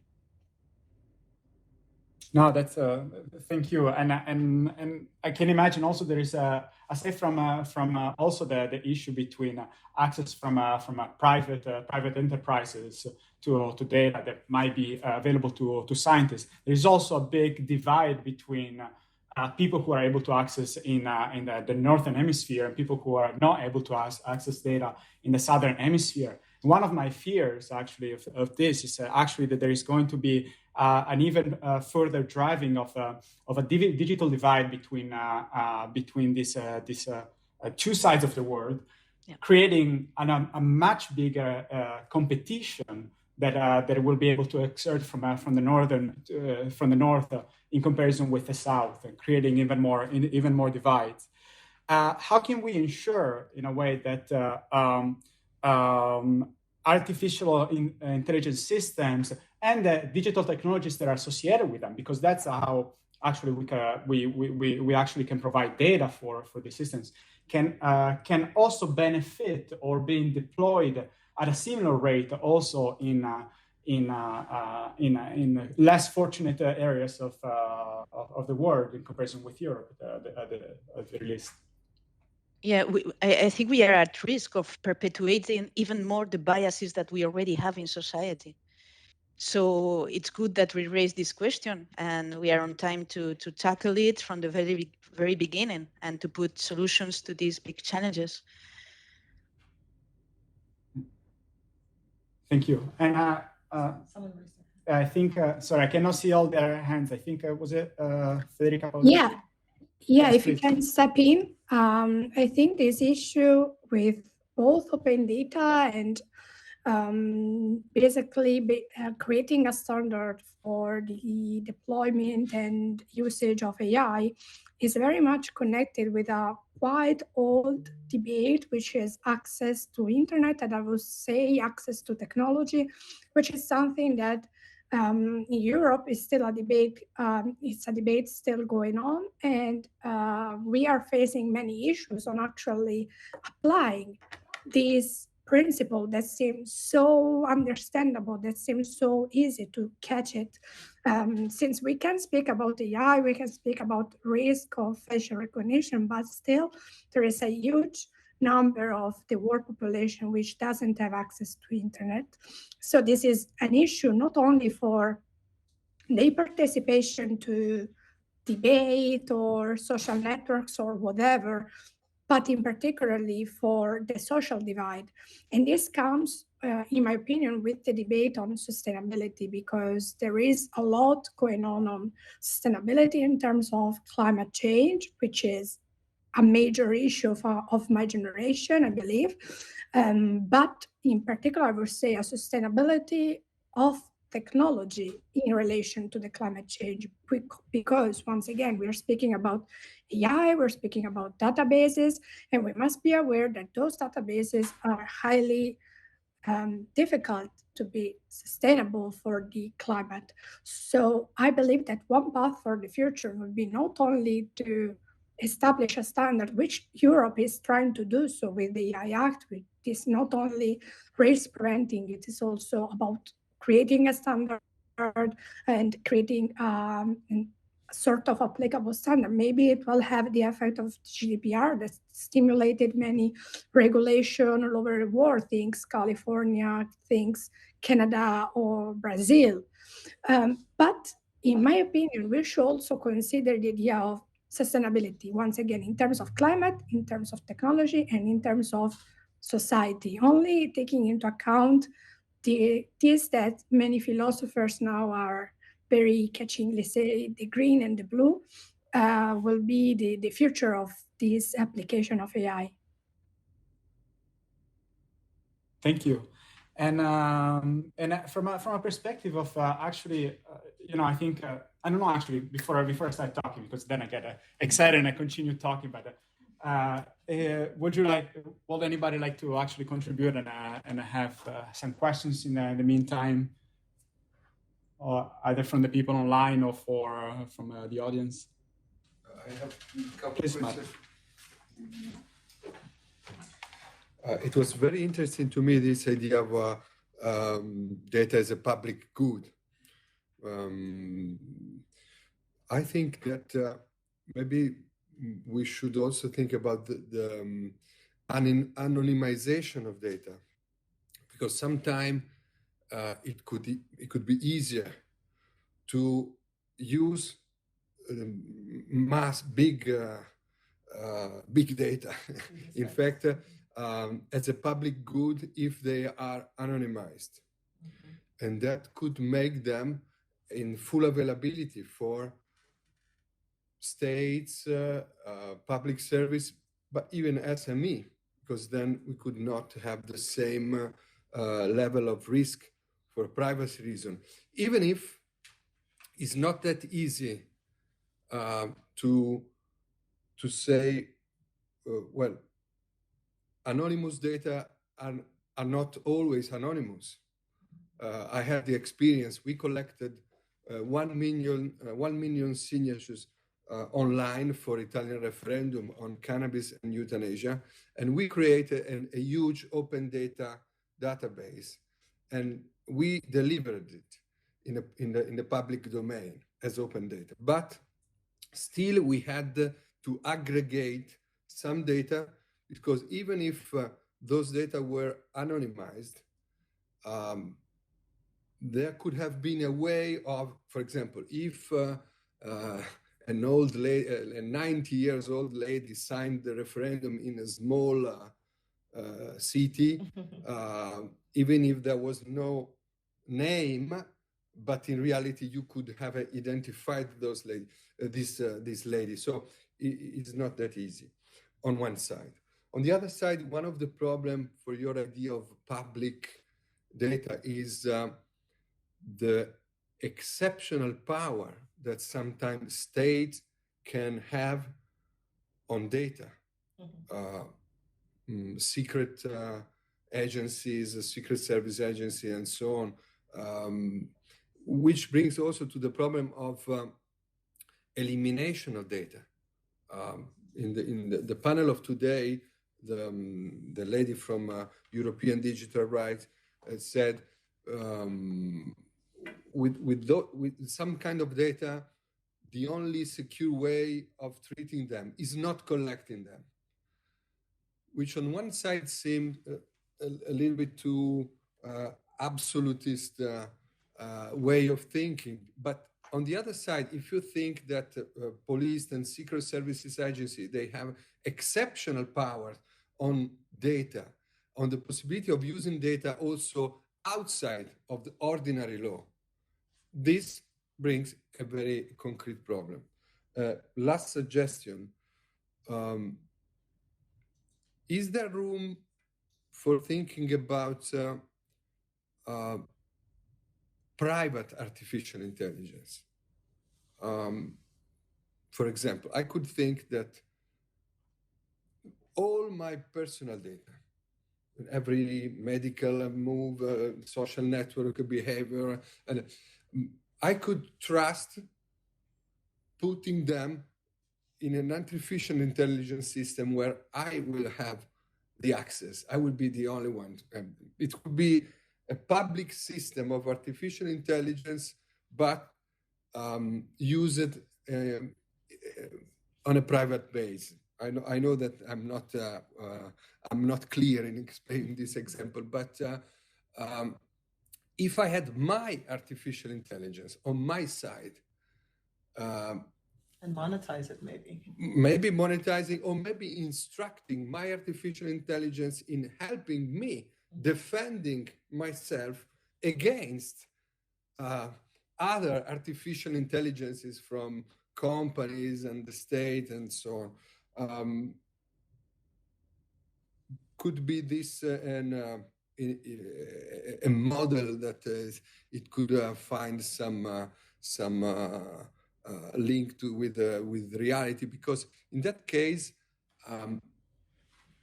I could trust this system, because I could be helped, for example, in overcoming my own bias, but not because a company is exploiting my bias to manipulate my behavior, but my personal artificial intelligence could help me to overcome my bias in my own behavior, or defend myself to aggressive stance from other systems. Maybe it's not very clear, but I'm sorry.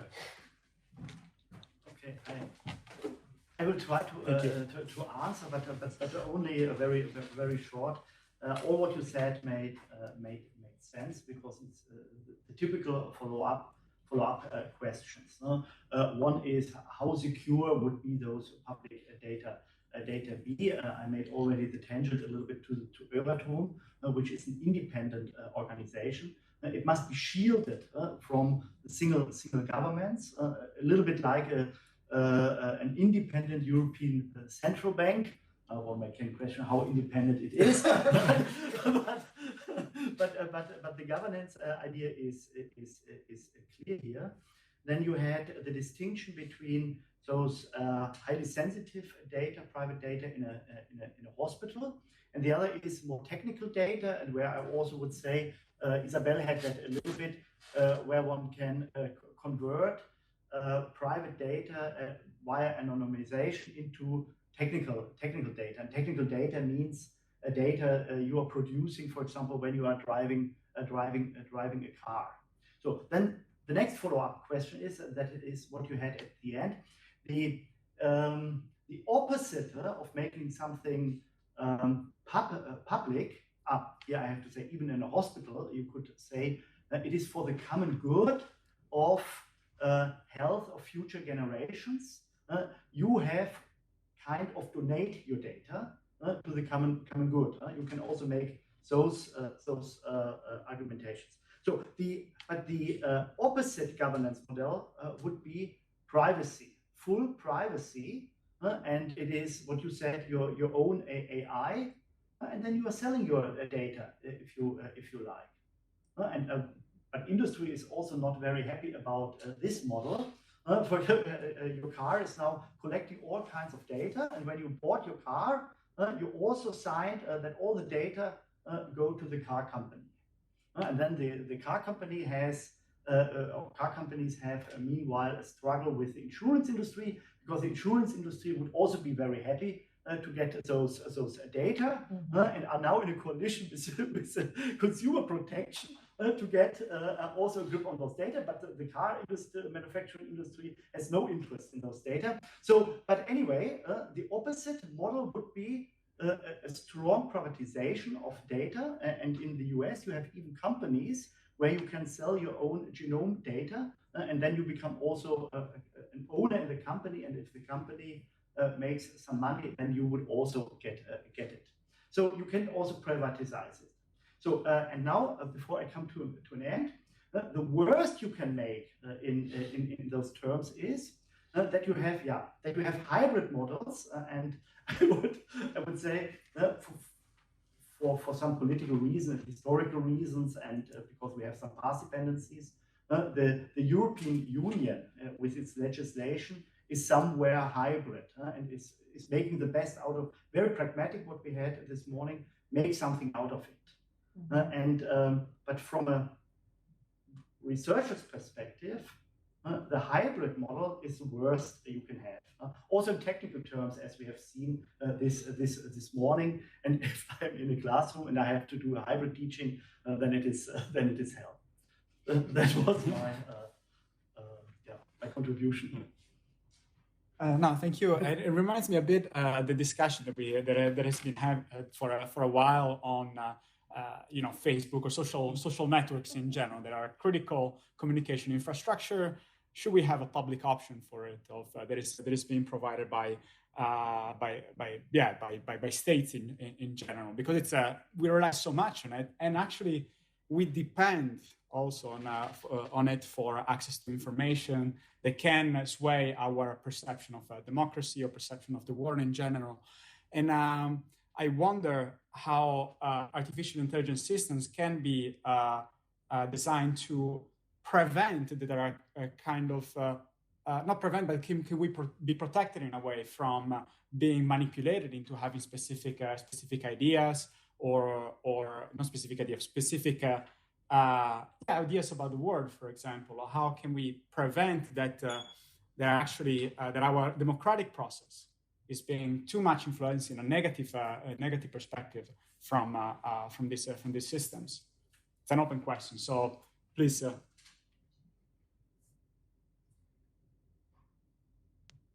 There is a hand raised by Professor Mashan. Someone raised their hand. Thank you. Yes. I'm happy to come please. in if I may. Yes, please. Although, of course, anything I can say is sort of like healthcare specific, but nonetheless, I think a lot of points that were made by Isabelle, for example, also linking the AI Act with the European Health Data Space, and I think also trying to take out of a little bit taking the science fiction element a little bit out of the discussion. I think that's really important when we think about democratizing AI and digital health technologies more broadly and ensuring trustworthy and ethical use of these technologies. So for us, so I represent HOPE, which is the European Hospital and Healthcare Federation. So this is national, public and private hospitals, but it's also owners of healthcare and hospital services. So this could be regions or governments in some cases as well. So even within that group, it's already quite diverse. And then you look at the many different functions that hospitals have, where healthcare providers, hospitals are employers, hospitals are obviously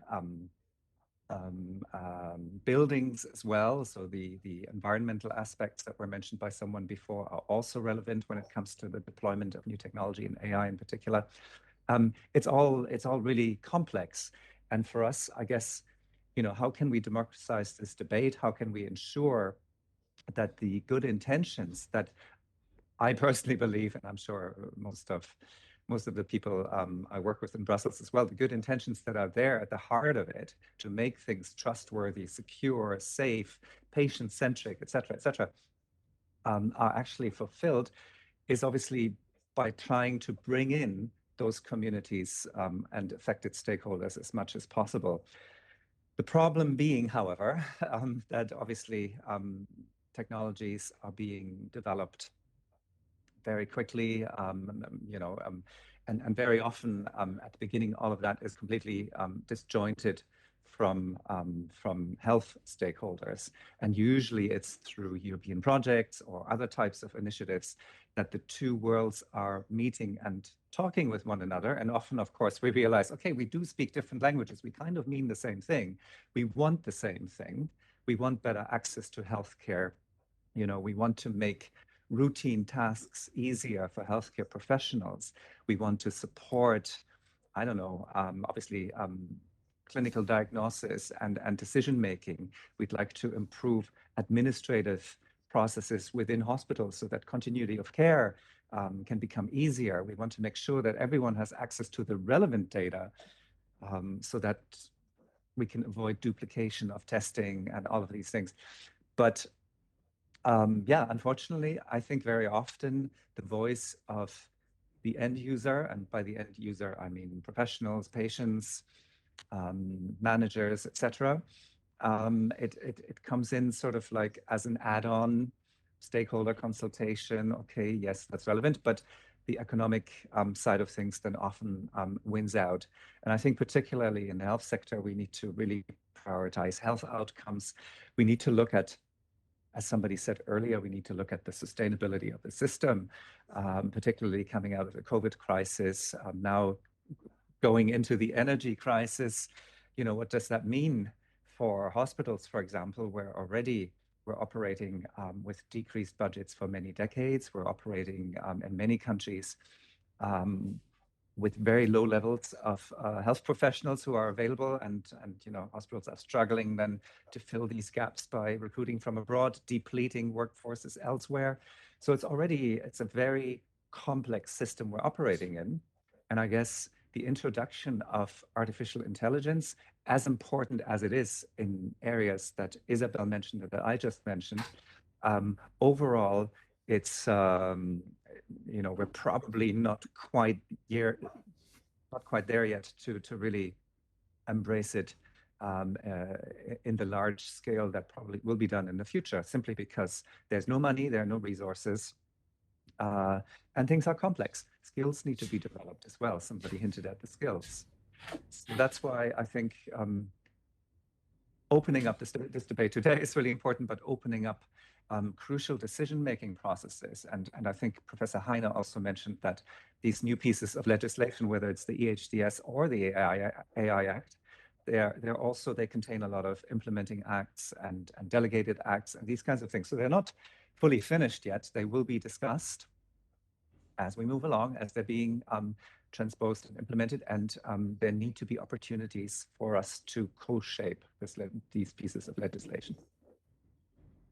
That's what comes to mind, but I don't know if that's really in response to any question here. Thank you. Actually, I have a question concerning this, and it's in the sense that we essentially need to get people, different people involved, and actually put them in a position that where their opinions are actually being implemented or taken up in a fair way in comparison with other interests in the implementation of these things. And it seems a little bit as if the legislative side kind of lags a little bit behind in kind of facing these type of issues. And I wonder whether actually there should be ethics committees, for example, that are constantly running on these issues, and whether these committees, if they should be implemented, should include different types of stakeholders that could that represent different interests, in a kind of an affection of citizen assemblies in a way, but specific to a given goal of implementation of artificial intelligence. I think one of the things I was thinking about as everyone was, discussing the different areas, health, data, AI, I just think of specific incidents that happened that really lead to the need, that show that there's a need for some kind of oversight with this. I think about, and some people may feel differently. If anyone has ever done a DNA test to see the background, I remember there was a case in the US where there was someone that committed a crime years before. He did a DNA test to test his background, and they found him through one of those companies. So I wonder how many people realize that this information is sold, or that the authorities have access to it. I mean, of course, they caught a criminal, but at the same time, you're looking at privacy, like what's the balance there?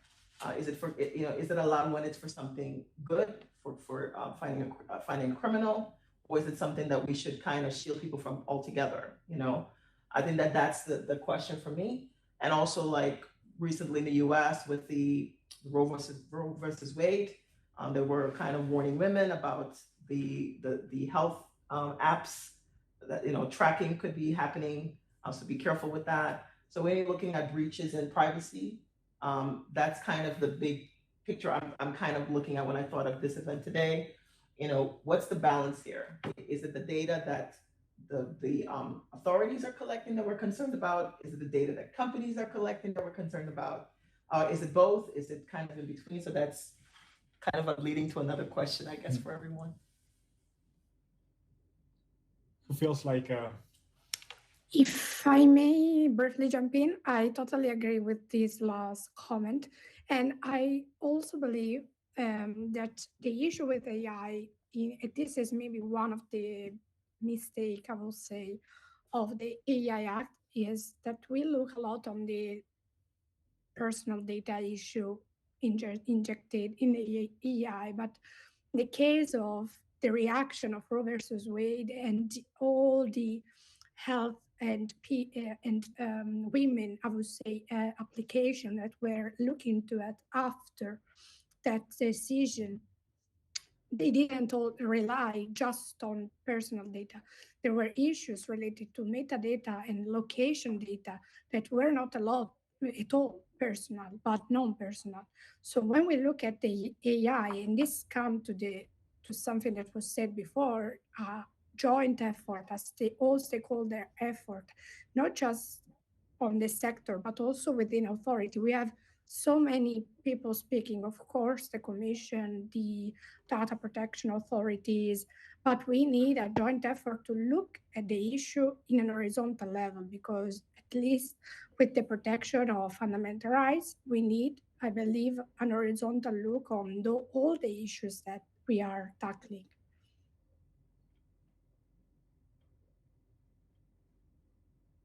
any reaction on this?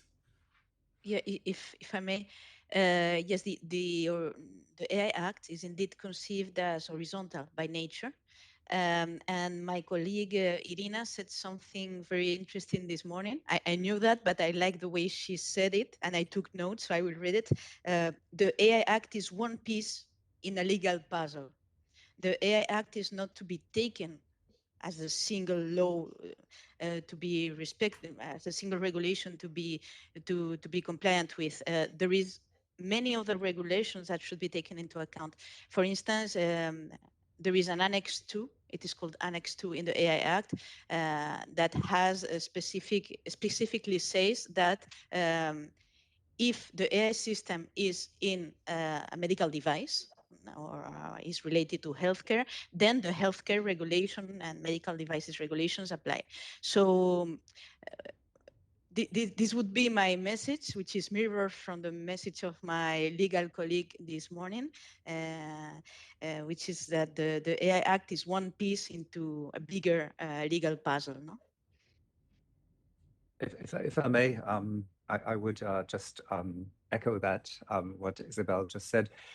I think the only thing is, like, currently I'm looking a lot at the AI Act in relation to the European Health Data Space, and the idea of the proposal for the European Health Data Space that was released earlier this year in May 2022 was to then sort of translate the AI relevant elements to healthcare and clarify a little bit more what would be acceptable or unacceptable related to AI and robot technologies in healthcare. And there you have, for example, I can just read it out.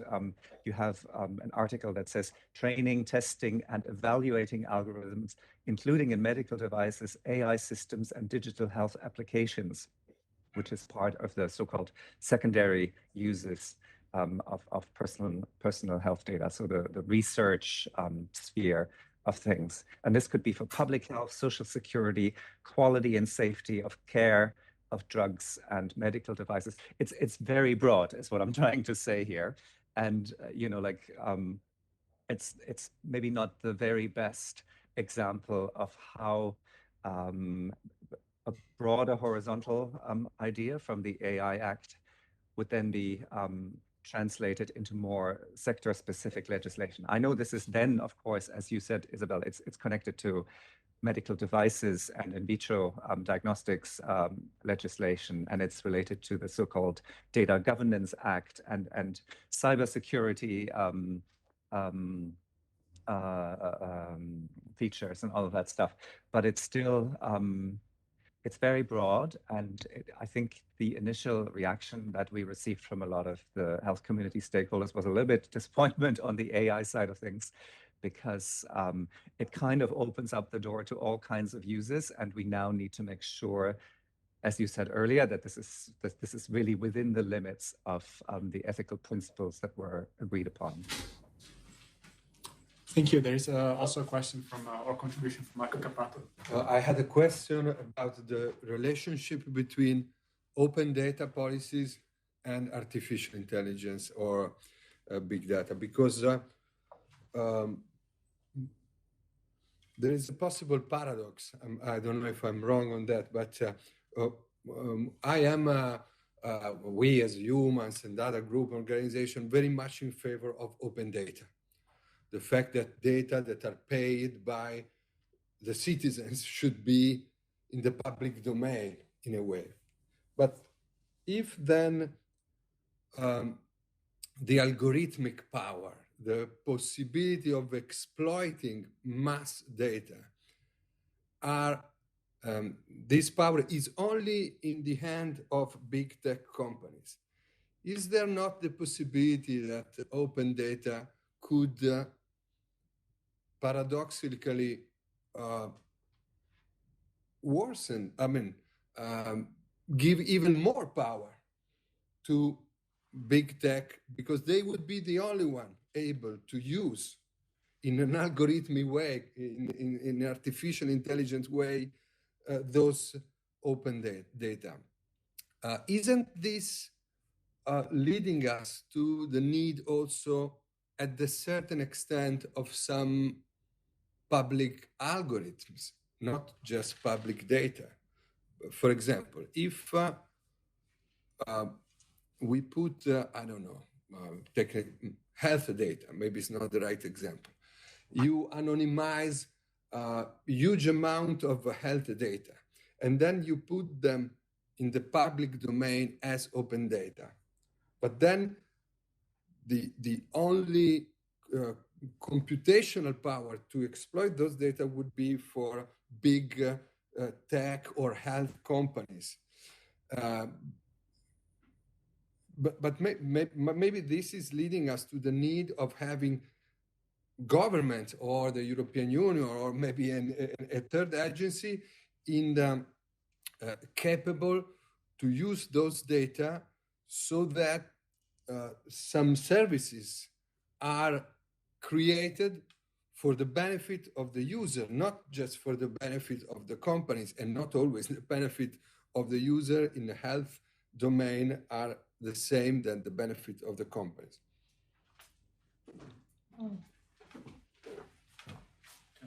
Can I say something on this very briefly?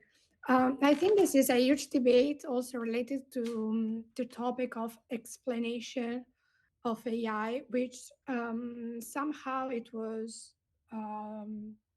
regulated within the DMA while fostering the data portability. So the European Union is reacting on this polarization of data, because basically digital platforms have more data than others, and this relates to surveillance capitalism and so on and so forth. They said, okay, but since you have all this data, other companies can access it and develop new algorithms from your data. So one way to do it technically is data portability. But as you mentioned, and this is very true, because there are no strict standard on this already.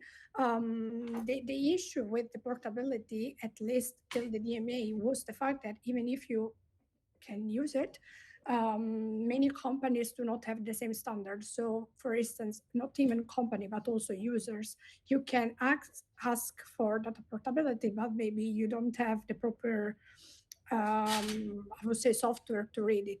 So this might be a point, but at least for market purposes, the DMA is going in this direction in order to rebalance the polarization of datasets. Thank you. I believe I can also contribute a little bit, because we are now going to the more fundamental questions, and you raised that because we had, since the beginning of this conference,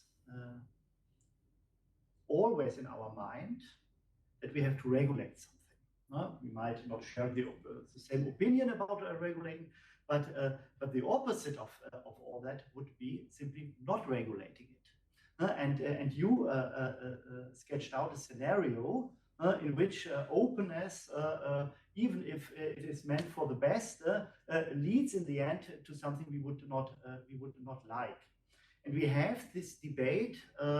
It's quite a old debate around public infrastructures and what is a natural monopoly, what has to be regulated when. And one of the opinions in this debate was then very strong as of the 1970s and is associated with Reagan and Thatcher, privatization, deregulation, and all that. Maybe an option is simply to do nothing. Maybe we have a core of high-risk AI applications which have to be regulated, and we might feel always tempted also to regulate all the other things, but the outcome is always worse than a situation in which we do not regulate.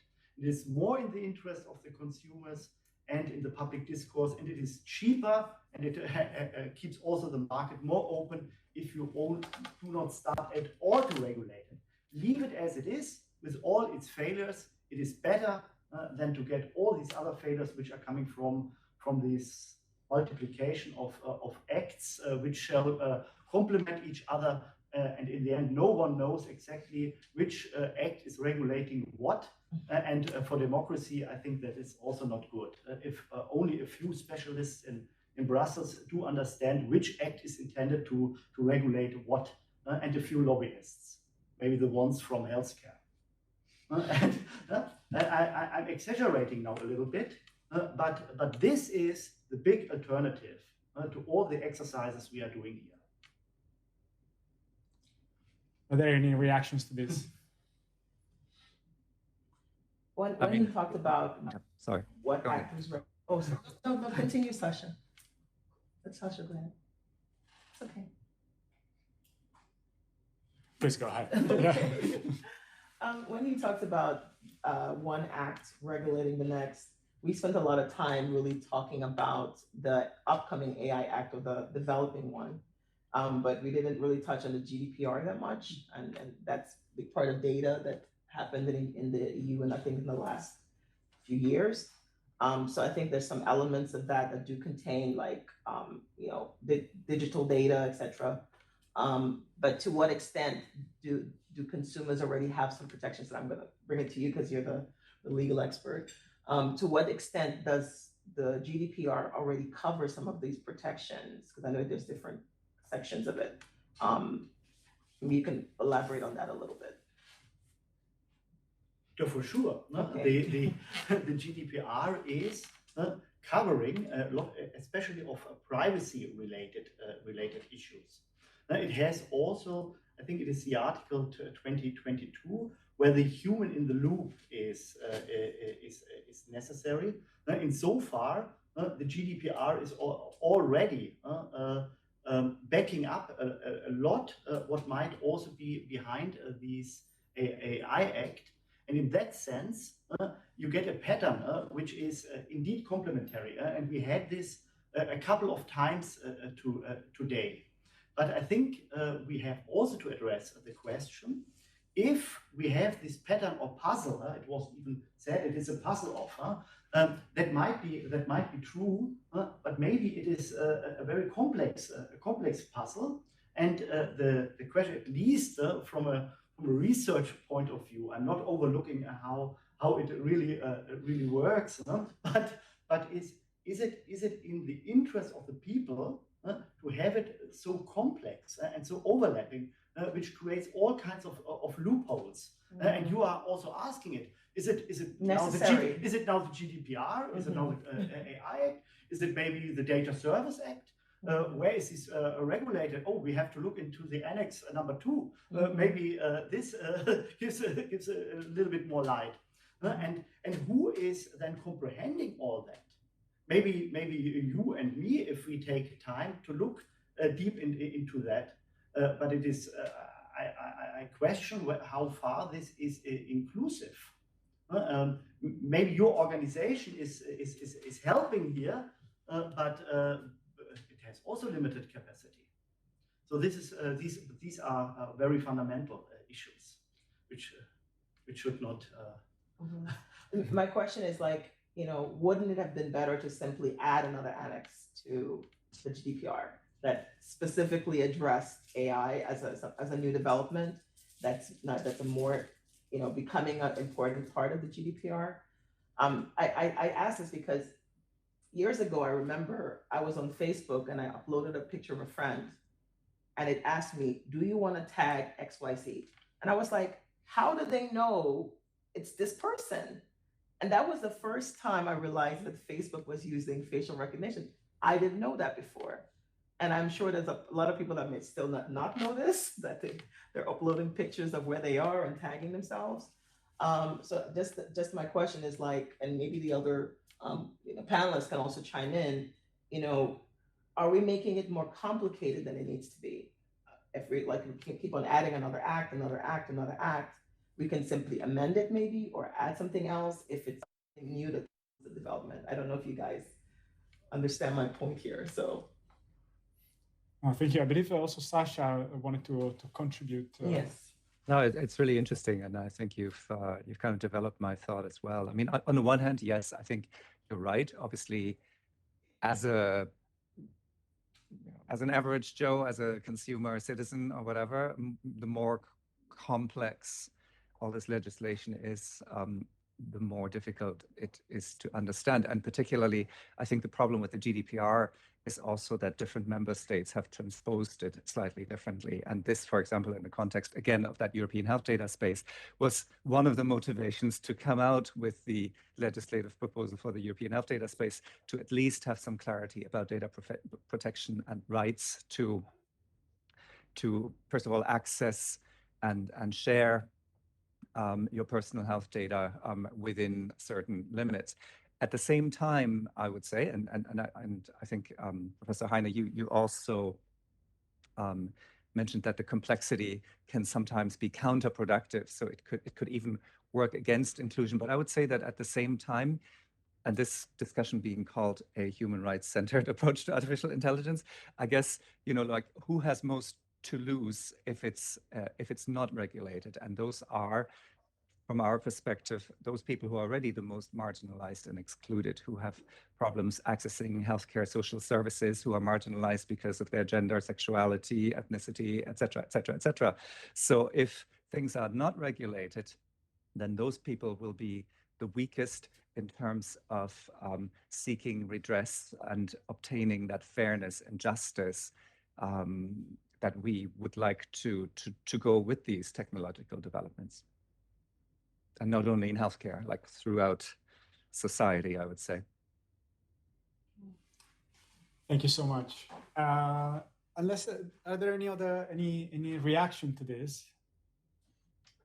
Yeah, from a legal standpoint, adding another annex to the GDPR to regulate AI, I think it's not efficient at all, because we have laws for specific purposes. In particular, those are, we call it lex specialis, because they regulate a specific sector that is personal data, once again.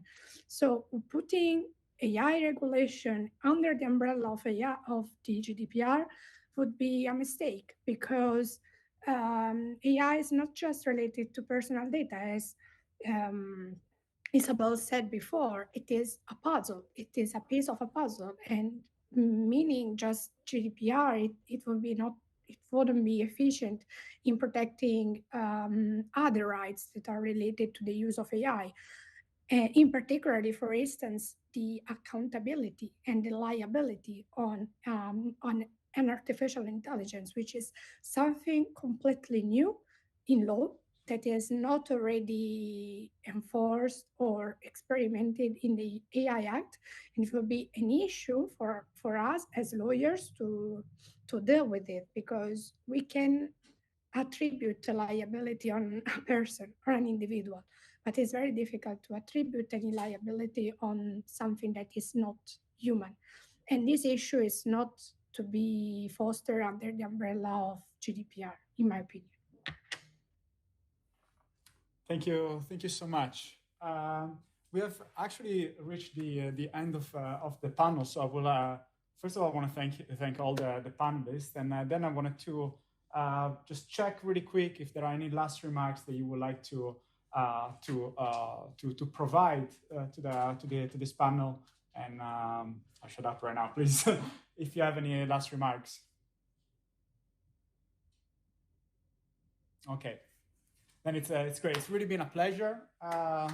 Thank you all for being here.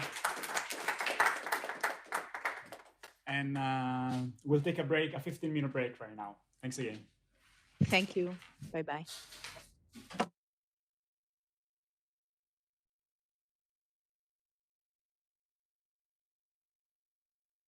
All of you that spent this day of very intense and rich, even more than debate, dialogue, as it was the purpose of the event in itself.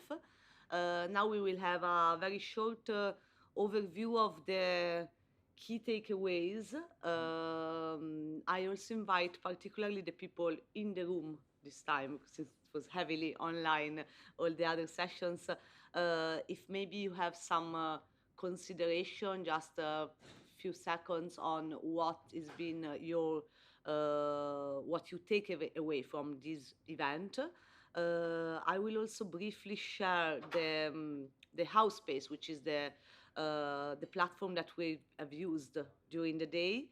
I have to say that in the morning session we had a bit more interactions also on the platform, so some of the content that I'm gonna share is gonna be more visually impactful. We decided to keep the platform open also in the next days, so that those who attended in person, online, can maybe review a bit of the event or come back there and write their comments on the platform, so that it's a richer output. And then the other thing that we will do will be to create a sort of working document that wrap up what has been discussed today. So let me share my screen. Hopefully it works. Okay. So now we will see visible in the platform the final takeaway page. So we have some word clouds that, as I said, are populated based on the conversations that we had. So the amount of, as we learned today, the amount of data that you put into artificial intelligence generates the content. So these were the word cloud of the expectations on AI. So the keywords somehow that were important for our participants. Then we have a second word cloud on the first session, AI and its interdisciplinary challenges. I mean, it's a very basic analysis at this stage, but I think it's nice to see how the word rights is kind of important, as well as with the same heaviness of policy. For me, it was particularly interesting to have the references to the regulations beyond the European Union, so the UNESCO framework, the OECD framework, which will be added in the background documents where you already have the EU policy papers. We will add also this other documentation. I mean, there wasn't a lot of debate in the second session, but I think it was very interesting with Gaia Taffoni and Jakubowska to look at the combination of the political and policy goals with the activation of participatory democracy instruments, so how citizens and civil society organizations can contribute to the policy-making process and play, if not full impact role in terms of achieving what they want to achieve, but at least an agenda-setting role and an indication for the institutions on the direction for the policy-making process. And then we have a bit of what had been said in the roundtable, but fortunately we have also the human intelligence beside the artificial intelligence with Franco to try to summarize what was discussed in the final session. In my opinion, what resonated with me, and as an activist, what we will try to pursue is everything that is related to open data, standardization of the data. I think is something that we can take out from the final roundtable, and the need to have data that are accessible for different stakeholders for different purposes. As mentioned, the Live Now page on the platform will stay open, and it will be possible to interact with the different sessions in the next days so that we can enrich the content and work better on the final document. I will now leave the floor to Franco Donati for his own takeaways of the day. He was the scientific curator of this event alongside with Marie Ronsmans, that as our project officer helped to put this together. So the floor to Franco for some lines of thinking and action, and then Marco Cappato for the conclusions. Thank you, Virginia. Hopefully I will give it justice. There were so many interesting insights that came out of the discussion. I think, rightly put, one of the very interesting aspects that I heard was the discussion on making as much, perhaps making data as available as possible, making it as open as possible, so that in a way things become transparent, but also data is also accessible by those parties in society that might not be able to typically have access to it, and the data is not in the hands of just a few interest groups with a lot of ability to actually make use of it. There was a very interesting conversation also on how specific policy frameworks or specific piece of legislation, for example, the Artificial Intelligence Act, are only a part of the bigger puzzle of legislation. And as a counterpoint, what was also very interesting was, well, but to what point is actually legislation useful? Perhaps also we can imagine a situation in which we legislate less, but we perhaps put systems in which we allow a system that evolves on its own and then is able to actually provide as much as possible its benefits. Like a counterpoint to that was also very interesting was, well, but at the same time, if we're not very careful with legislating or not legislating, we might leave the people who are most vulnerable in society to not without the protection they so dearly need, and be left behind. And concerning being left behind, there was also an interesting conversation that was held on the digital divide, how certain parts of the globe, but also society, might not have access to the same technology. They might not have access to internet to the same extent that some other parts of the world and society might have access to. And there was a lot of conversations, also very interesting, on healthcare and how healthcare, but also like medical and biometric data can be used both to promote certain benefits for people, but also could have also some negative effects that need to be mitigated. I believe that is almost everything. I'm sure that I'm missing some points. So, if there is anything that I'm missing, please. The floor is yours. Yes, and I suggest just a bit of visual. I really encourage everyone to use the time for still keeping the interaction open. Gaia Taffoni. I think you have to come here. Yes. It's a very short point. Of course. Gaia Taffoni, he's a teaching assistant at the European University Institute and member of Science for Democracy. Yeah, so I'm not wearing the hat of PQ with this intervention, but I think it was very provocative, the point of not regulating artificial intelligence at all, because so we end up not having too many rules, and then the idea of yeah, but this is just a piece of a puzzle. But I was thinking, we still don't know what's going to happen with the Artificial Intelligence Act. We will see at the end of the process. But the idea is that, I mean, we hope for the actually better regulation tools and principles to really play a game also in a specific case, because we said it's I mean, the topic is really is centered around human rights and flows that might actually are there and might still be there. So better regulation leads to evidence-based regulation, one of the pillars.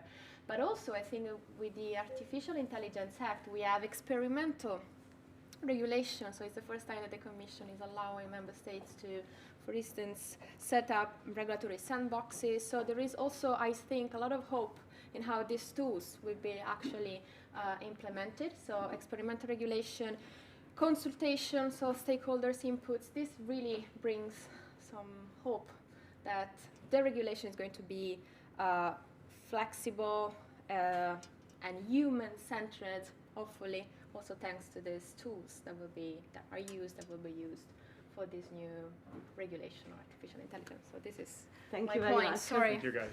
Thank you very much. I don't know if there is any other comment. Otherwise, Marco Cappato, co-founder of Science for Democracy and treasurer of Thank you, Virginia. Well, I was thinking about the title of our event, a human-centered artificial intelligence. And Professor at the beginning said, well, human-centered is not really a legal expression, it's more a political expression. This is true and not true.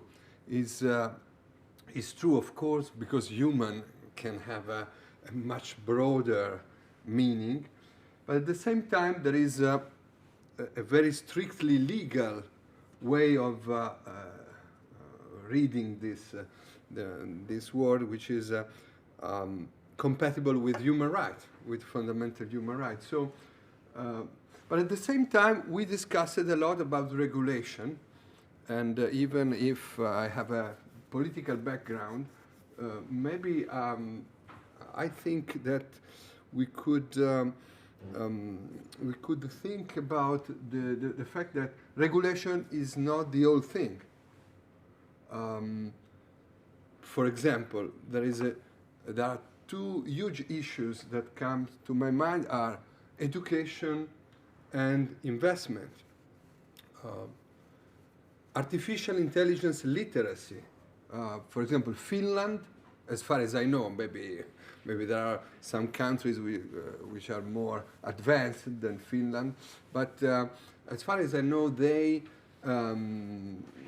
created a huge program of artificial intelligence literacy in schools, but also about small and medium enterprises to help, I don't know, the bread maker or the hairdresser to understand how to use artificial intelligence, not just big and somehow I think the smart idea in Finland, I read it in newspapers, so I don't have any special insight and connection in Finland, but what seemed to me smart was the political idea. Well, in Finland we don't have a big tech company. We will never be able to be competitive in the hard data science. We don't have this kind of power of giant tech companies, but we have a very strong education system, and what we could be more competitive than others would not be in creating artificial intelligence industry, but in exploiting artificial intelligence based services.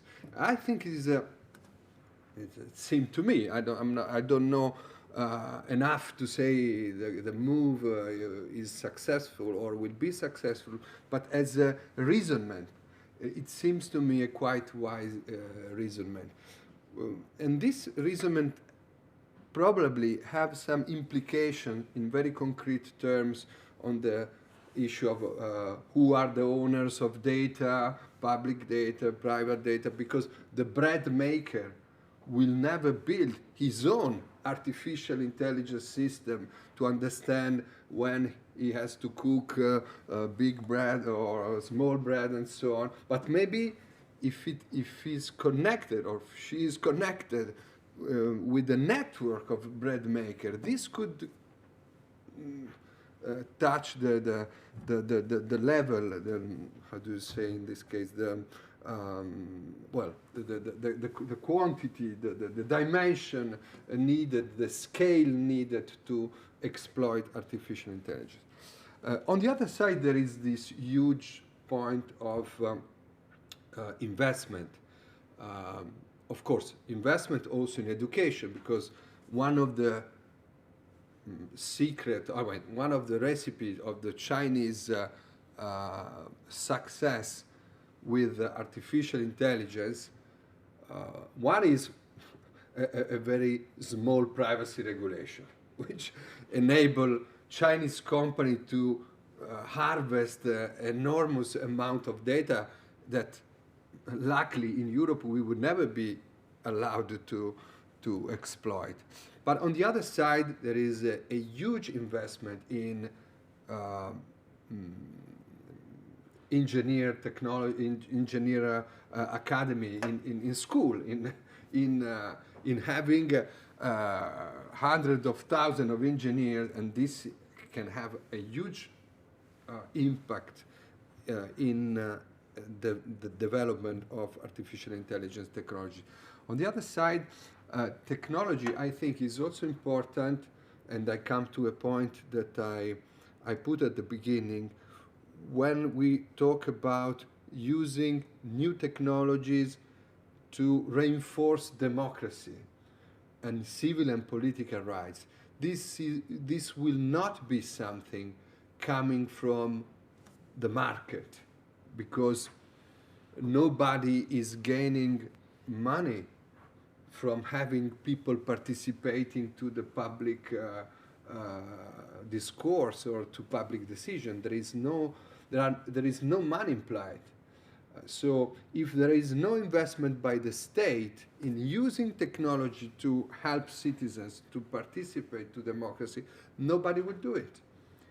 I think this is something important, because it will not come neither from the market, neither from regulation. It's not only a problem of regulation. Yes, you could have regulation, for example, allowing, as in Italy we fought for using digital signature to subscribe referendum, or having a public platform to interact with the public. This can carry also regulation part, but the big part of it would be a problem of priority in investment. So I think that to get this result of a more human-centered artificial intelligence, we cannot concentrate only on the regulation of artificial intelligence. We should also tackle the issue of education and investment. Thank you. Thank you, Marco Cappato. So maybe a few words on Sense for Democracy activities, and we then really move to the serious part of the evening. So yes, this event was organized by Science for Democracy, as you know, which is an organization that promotes the right to science, so access to scientific knowledge, the enjoyment of scientific knowledge. It was possible also because we are based partly here in the Netherlands, but also in Belgium and Italy, and also we have some members in Germany. So we are very pan-European, trying to be actually international organization, with some members also in the United States, for example, in South America.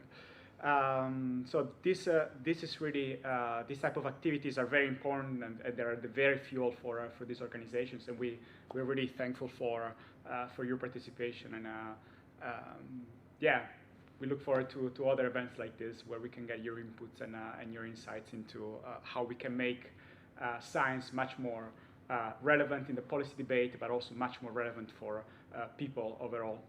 Thank you. Thank you, Franco. Thanks to all of us, those who followed online, those who will rewatch the recordings. So the appointment now is at 5:30 at Café Schlemmer for a drink, a bit of relaxing. Thanks everyone for being with us today, and see you soon, online, offline, or both. Thanks a lot.